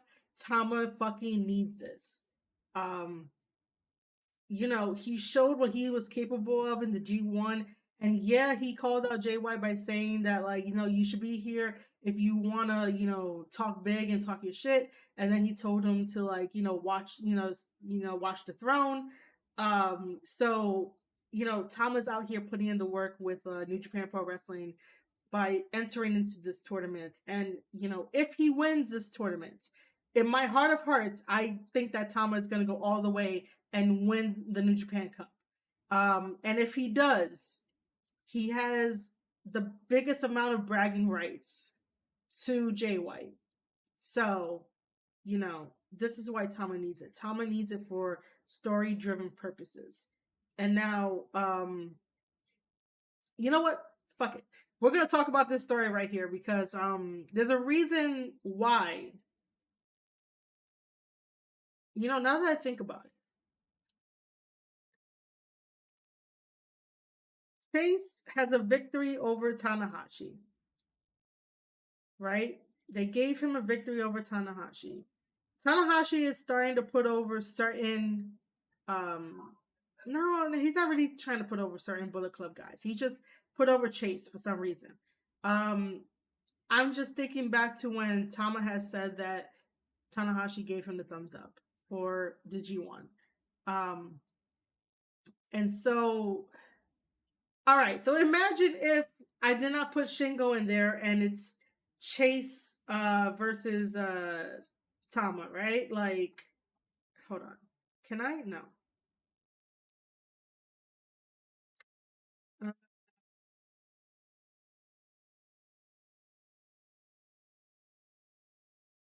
Just for the sake of this, to entertain us, right? Because I like certain puzzles, okay? I don't like every type of puzzle, but like this type of puzzle when it comes to story, I like this type of puzzle. Where I can, piece it together from everything that I know. That's why like my streamline talking ability may say all the you knows and you know this, you know that, you know that. And just thinking too fast, it's because I get a joy out of trying to figure these things out for story. But if you give me a game where there is a notable you know um puzzle to do, no, you better figure out that puzzle for me, because I like these puzzles better. Give me like New Japan shit, New Japan tournaments, and I'll figure it out. So let's just entertain the idea that it is Chase versus Tama, right? Let's say that in some universe Chase defeats Shingo, and Chase goes over, and now it's Chase versus Tama. Tama said you can't trust anybody. Tama said that Bullet Club betrayed him.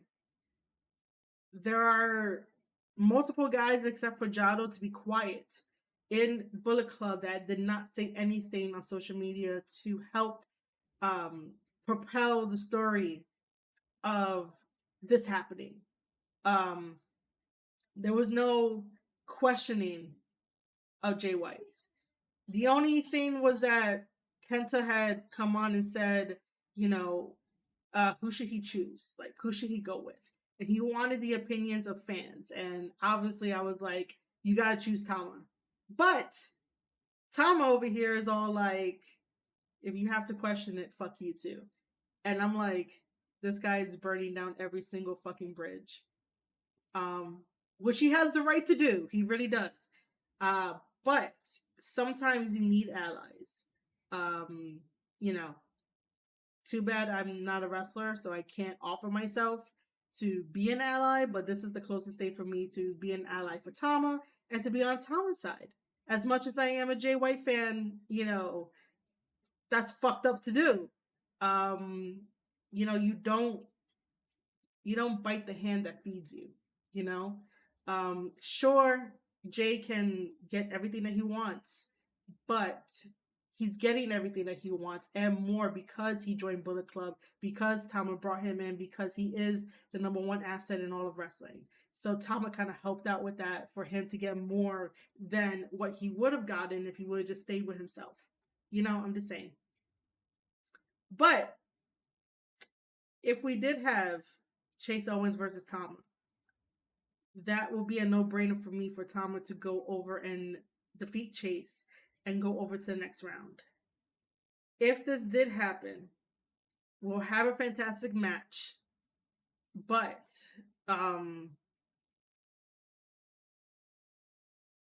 that would mean that Tama would have to go through every Bullet Club member, defeat them, break Bullet Club down by defeating each and every one of them, and maybe rebuild it if he wants to rebuild it. Because essentially, Bullet Club is his and Fale's, and everyone else is just family and a guest in Bullet Club. If we really think about it, you become family because you basically, how can I say this? You relate to their motto, even though Bullet Club doesn't really have a motto. All we do is just too sweet. But you sort of relate to their ideology of, you've always been an outcast, you've never fit in, and there's nowhere for you to go, and the only place that would take you is Bullet Club. And so that's why I've always connected with Bullet Club. And like I said, Tama and Fale are like the head of that, the leaders of that. So imagine if we had Chase versus Tama. Tama goes over, so he defeats Bullet Club, a Bullet Club member. And imagine if we had Tama versus Loa, because that shit can happen too, right? Like, if we go back, if I had said that Loa defeats Shingo, Loa would have went over, and then it would have been Loa versus Chase. That could have been up in the air, but both Loa and Tama got burned. One is just dealing with it different than the other. So imagine if here, right? I'm just gonna type in Loa. Um, so imagine if here, if we had Loa versus Chase, right? Um, I would say Loa goes over, right? And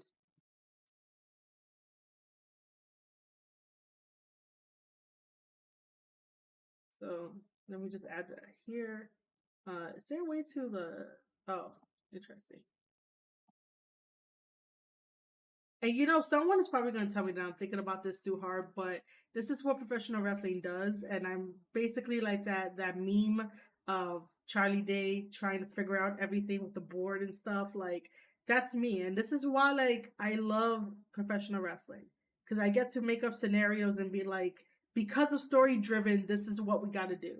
Um, you know, I love it. I really do.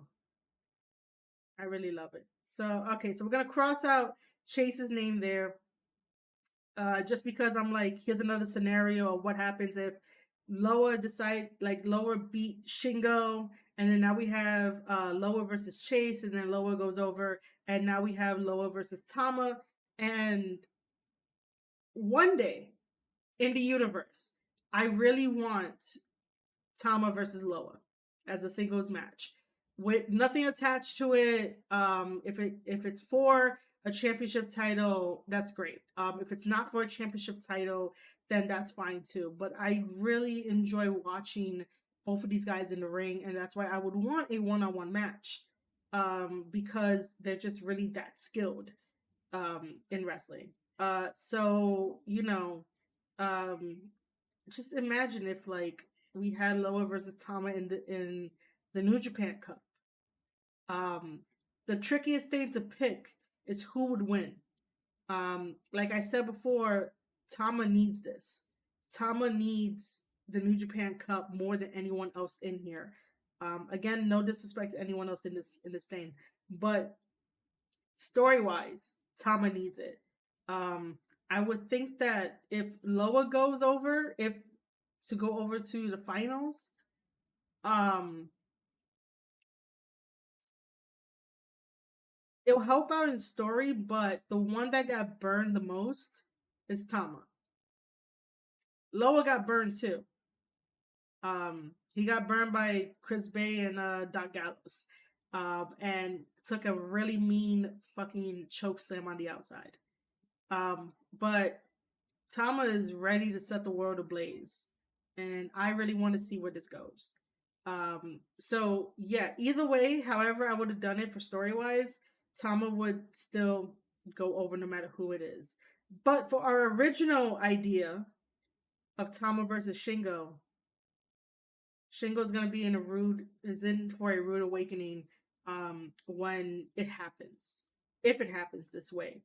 But Tama really needs to go over no matter what. Because he needs to break down Bullet Club and maybe make it back to the way that it was. Because it makes no sense that we have House of Torture. And it really seemed like he wasn't too hands on with that. Like he just allowed it to happen to have House of Torture, but you know, he might end up kicking out House of Torture, breaking down everything, and it's back to the basics. It's back to the basics of Tama, Loa, Fale, and Hikuleo. Because they represent what Bullet Club is. They feel like a Bullet Club family, and then anyone else that comes in, sure, they could be considered family, but they would ultimately be considered guests. Like that's how I would break it down in my head. That's how I would break it down, for everything else. So yeah, I really think that Tama needs to really go over. Um, all right, let's go to the semifinals. Um, all right, so I'm gonna have to show you all of this, right? So you guys could tell already that my champion is definitely going to be Tama, right? All right, so just hear me out on how I got here. we'll have the. I am drawing on here for you guys. I should have a segment called Drawing with Marie. Okada is gonna take on Fale, and again, this is I got this PDF from the Sport of Pro Wrestling, so shout out to them, um, or to him. It's one person, but yeah. So Okada versus Fale, um, that's gonna be a very interesting matchup. Um, the only reason why I have Fale to go that far is because again he has some claim and stake into this Bullet Club drama mess, right? Imagine if like he dethrones, or I can't really say dethrones because he's not going for the title against Okada, but imagine if he knocked out Okada and it's Okada versus Fale versus Tama. The two OGs of Bullet Club or whatever left is a Bullet Club. The two OGs of Bullet Club fighting in the finals of New Japan Pro Wrestling for the New Japan Cup. That would be a crazy ass story because, like I said, Tama needs this.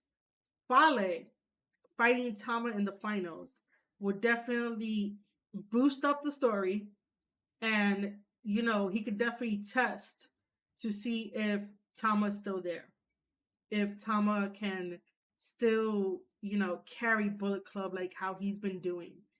He may not be carrying it the way that Jay White maybe wants him to carry it, but, Fale has a very good sense of um,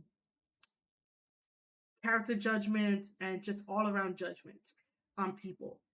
If you have not been watching the Lions Roar series on New Japan World, you guys should. That gives you a lot of insight to how Fale approaches his training and how he approaches the guys and just everything around. So like imagine if we did had Fale, rather than Okada here, it would be Fale versus Tama. See, now I want to change my thing, but another story tidbit is that let's let's go over here before I get into the story tidbit of why I would want Okada versus Tama. We have Ospreay. All right, I just want to draw.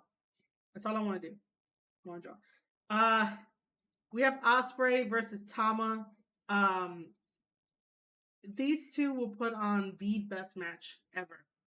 And obviously Tama's gonna go over. Just because of story wise, I'm gonna keep saying that. So now we could talk about this here and why. Oops. And why I would want Tama versus Okada. And that's because Tama has stake in this, he has a claim in this, and he beat Okada in the G1. And when you beat Okada, when you beat the Golden Boy, that gives you a little bit more freedom, that gives you a little bit more privilege, a little bit more pull in New Japan Pro Wrestling. And so Tama needs to fight him again. I'm not saying to like invoke his opportunity for that title, but imagine if he ends up being like, Okada, put that title on the line when I see you at the finals. That'd be fucking fantastic. But I also think that this is another opportunity to prove that the first victory wasn't a fluke. Okada's strategy is always, he always improves if he fights the same person again. There's always some little trick that he ends up doing where like he either gets the one up on his opponent or does something unique. I'm trying to remember what he did to Naito. Yeah. So a good example of this is when he fought Naito at the February 19th or the 20th of February for the 50th anniversary of New Japan Pro Wrestling. So like how Naito does his combination thing. Okada wasn't allowing Naito to fully leg sweep him, so Okada managed to get a good grounding and only like half got him down to the bottom. And he caught Naito coming in into the ring and then decided to do the next sequence. So Okada studies his opponents to the best of his ability. So the first time around, Tama got the victory over Okada. Then the second time around during Power Struggle, that's when Okada decided to beat Tama. So now they're 1-1. So imagine if they meet in the final. You know, they both have a claim to why they would win. But like I said, Tama really needs this. And if Tama beats Okada again for the second time, then that means that, you know, he might as well go and challenge for the title and might as well like win the title. And if he does win the title, that is going to put a, you know, that's going to give Jay White maybe like a bruised ego or something, but that's going to be a strike at Jay because Jay really wants, you know, most likely he wants the title. If someone says they don't want the title, they're lying to you. Um, but Jay wants the title at one point or another. And so, you know, if Tama walks around with that IWGP World Heavyweight Championship title, man, is Jay White gonna do everything in his power to try to get it from Tama, and then Tama has a bigger claim to do that. And you know, maybe some people out there might say that you know Tama wants revenge, and maybe that's not the best way to go about for revenge, but it kind of is. It helps the story, especially if he's carrying around a championship title. You know for a fact that Jay White wants. That Jay White would do everything in his power to get because that is the best prize in professional wrestling. It's the IWGP World Heavyweight Championship title. Now, going back to what happens if it's Fale versus you know Tama, that will be a battle that has a story of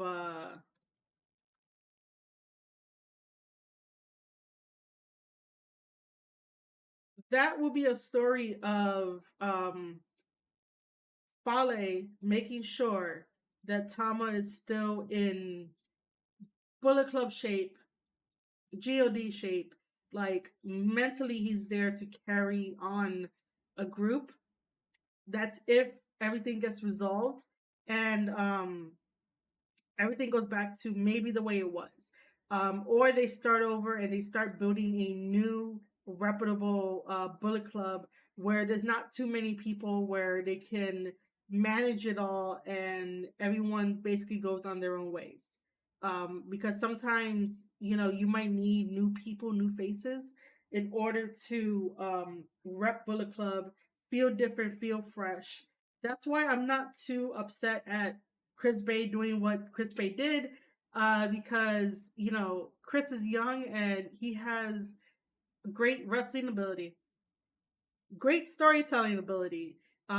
He has potential to you know make it awesome, and I have all the faith in the world that like he's gonna be a really good storyteller. You know, by him sort of going into the match and distracting the referee and you know the way he looked at you know Loa after Loa got chokeslam and he was saying that wasn't me. Yeah. Uh Chris Bay is definitely going to make some really good stories. And so that's why I'm not really upset at him for joining Jay White. And you know, it just feels like a younger generation in Bullet Club. So maybe we needed this, but we didn't have to have it this way, you know. But I really think that this might be the start of breaking down something that we all love, something that has a lot of baggage, a lot of history, and redoing it in the way that how it was supposed to meant to be rather than it getting crazy. New Japan Pro Wrestling still owns the trademark and the copyright to Bullet Club, so Bullet Club is not really going anywhere. Bullet Club can expand in the US with like the New Japan like following it, but you know you're not gonna see it in WWE. They tried a version and it fucking sucked.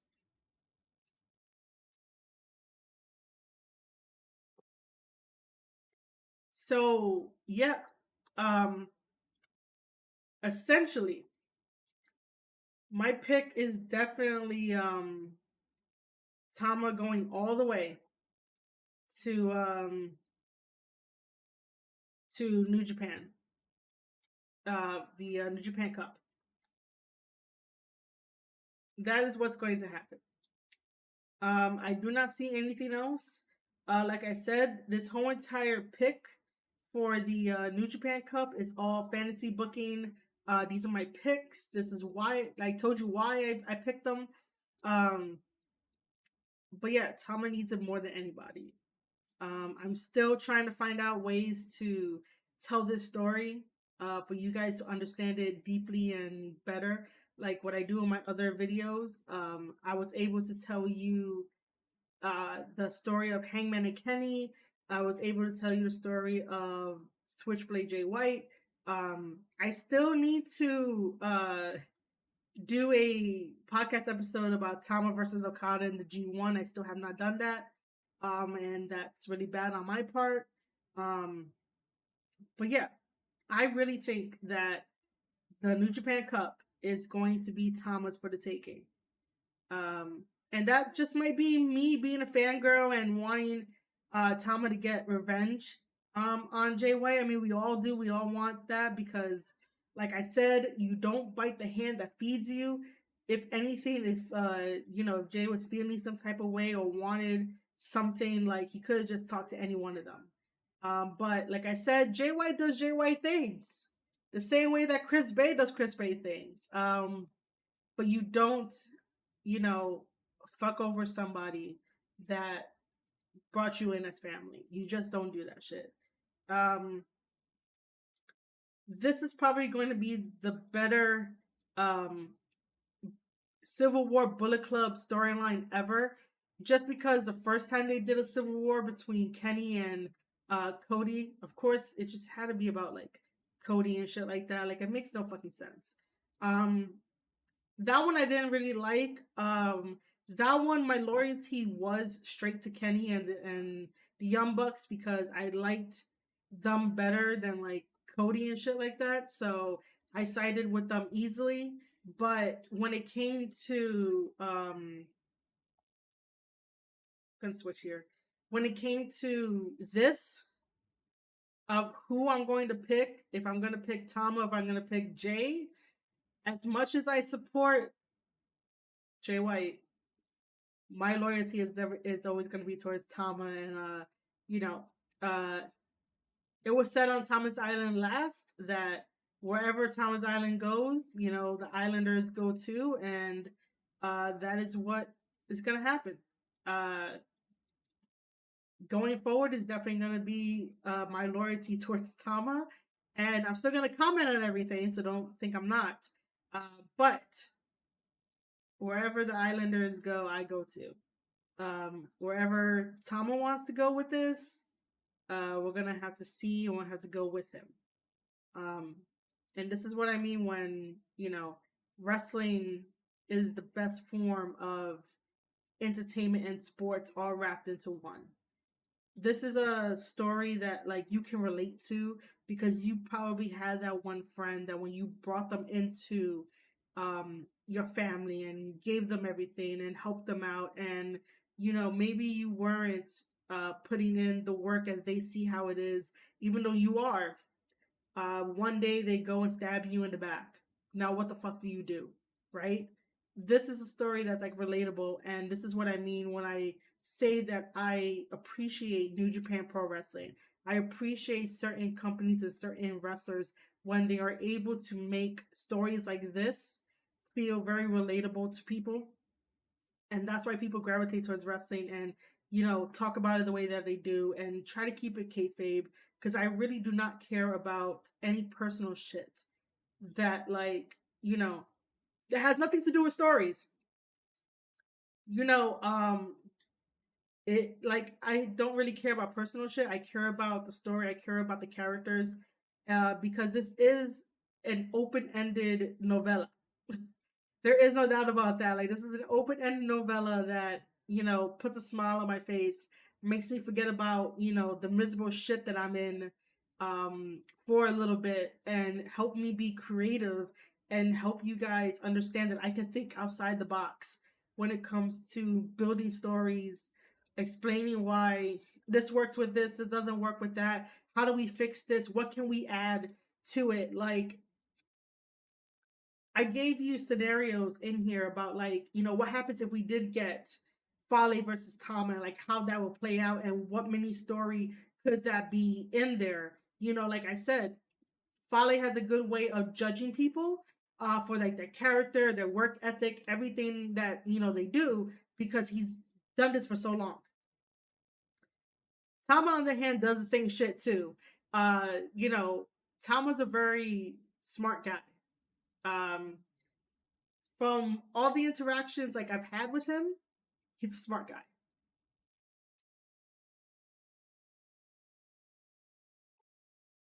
He wouldn't be as successful. He wouldn't be as successful you know, as he is now.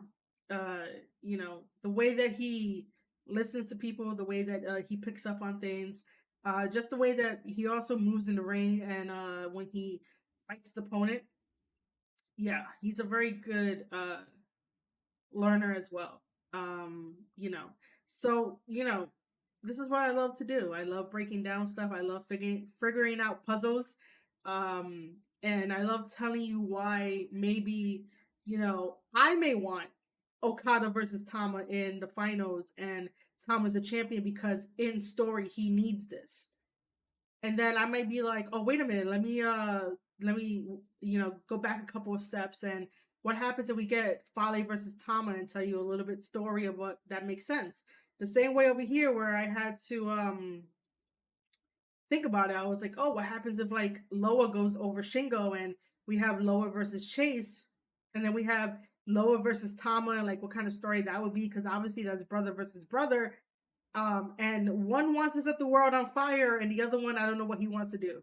I don't know if he wants to like go kill Chris Bay or something or whatever. Like go after him. Like I don't know. I don't know what his motivation is. I do know that Tama wants to set the world on fire, and that's why like you know if we had Loa versus Tama, Tama's going over. He wants to set the world on fire. Um, or if we had Chase versus Tama, that would be the first cut for Tama to break down the Bullet Club because of what happened.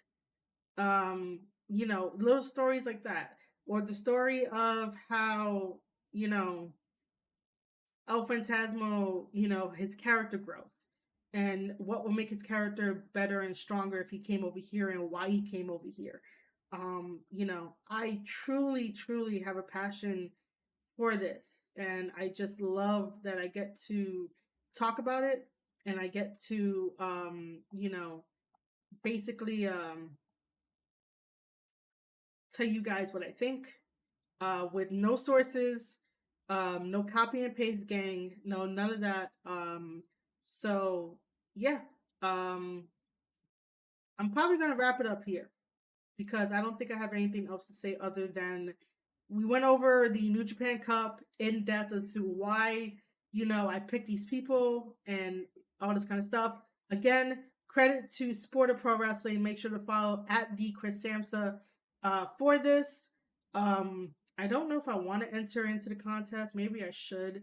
But if I don't, I don't. That's okay. At least you guys know my picks here and stuff like that.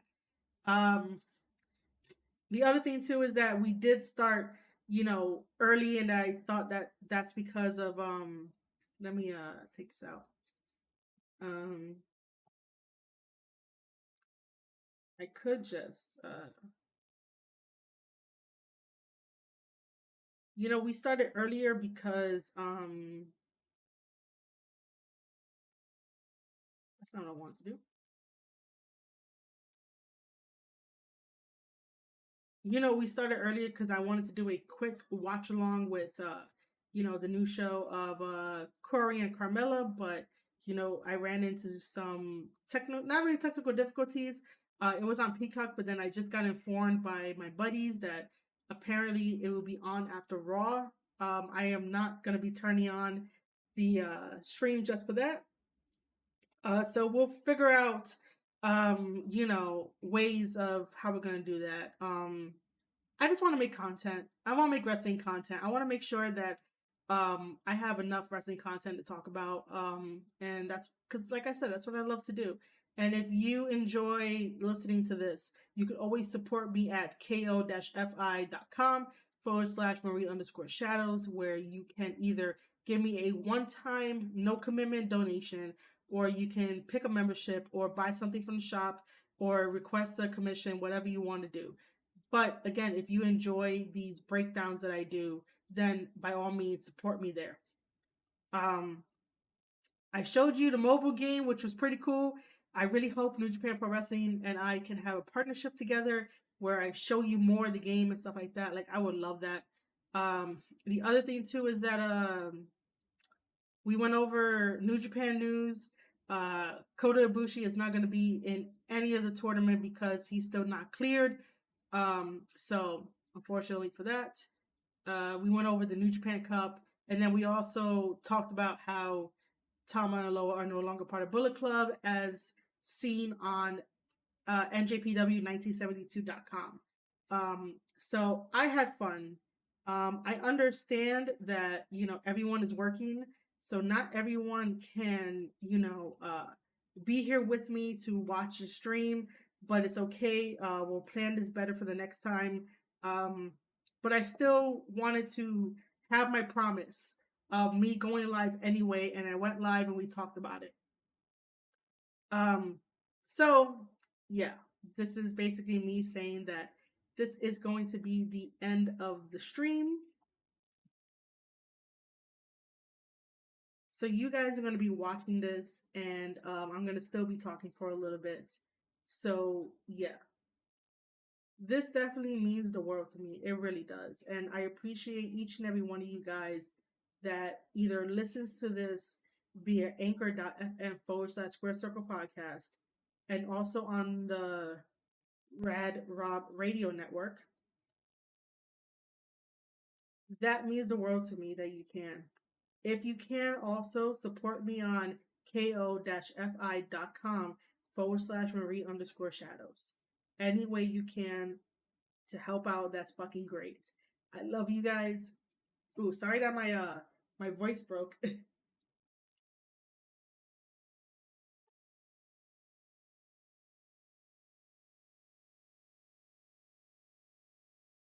I promise I'm not crying, guys. I'm not.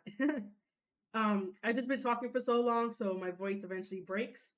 So yeah, if you guys can support me on ko-fi.com/Marie_shadows, that is great. I do have merch over on TeePublic. If you guys see me on Twitter at Marie_shadows, that's where I post up all of my updates and everything like that. So follow me at Marie_shadows. I do also have a Discord. Um, Again, it will be up on the Twitter side. I have a lot where you guys can follow me at, and I hope that you guys do. And yeah, I really hope you guys enjoyed this episode of me talking about everything New Japan Pro Wrestling. Again, you will be hearing this as a replay on twitch.tv/Square Circle. Oh, no, not Square Circle Podcast. That was the one before. I always seem to fuck up during my live streams. I really do. Twitch.tv/Marie_shadows is where you can watch this replay at. If you want to listen to the audio version, anchor.fm/Square Circle Podcast and youtube.com/Square Circle Podcast for replays and regular videos. I was going to say regular single videos, which makes, it's still the same thing. Anyway, ladies and gentlemen, I hope you have a wonderful New Japan Cup pick, because by the end of this tournament, it is going to be Tama Tonga winning the New Japan Cup. And I really hope you enjoyed this whole entire stream. If you did, thank you for always being here. Thank you for always listening. And you have been listening to an episode of the Square Circle Podcast. I am your host, Marie Shadows, and I'll see you guys on the next one.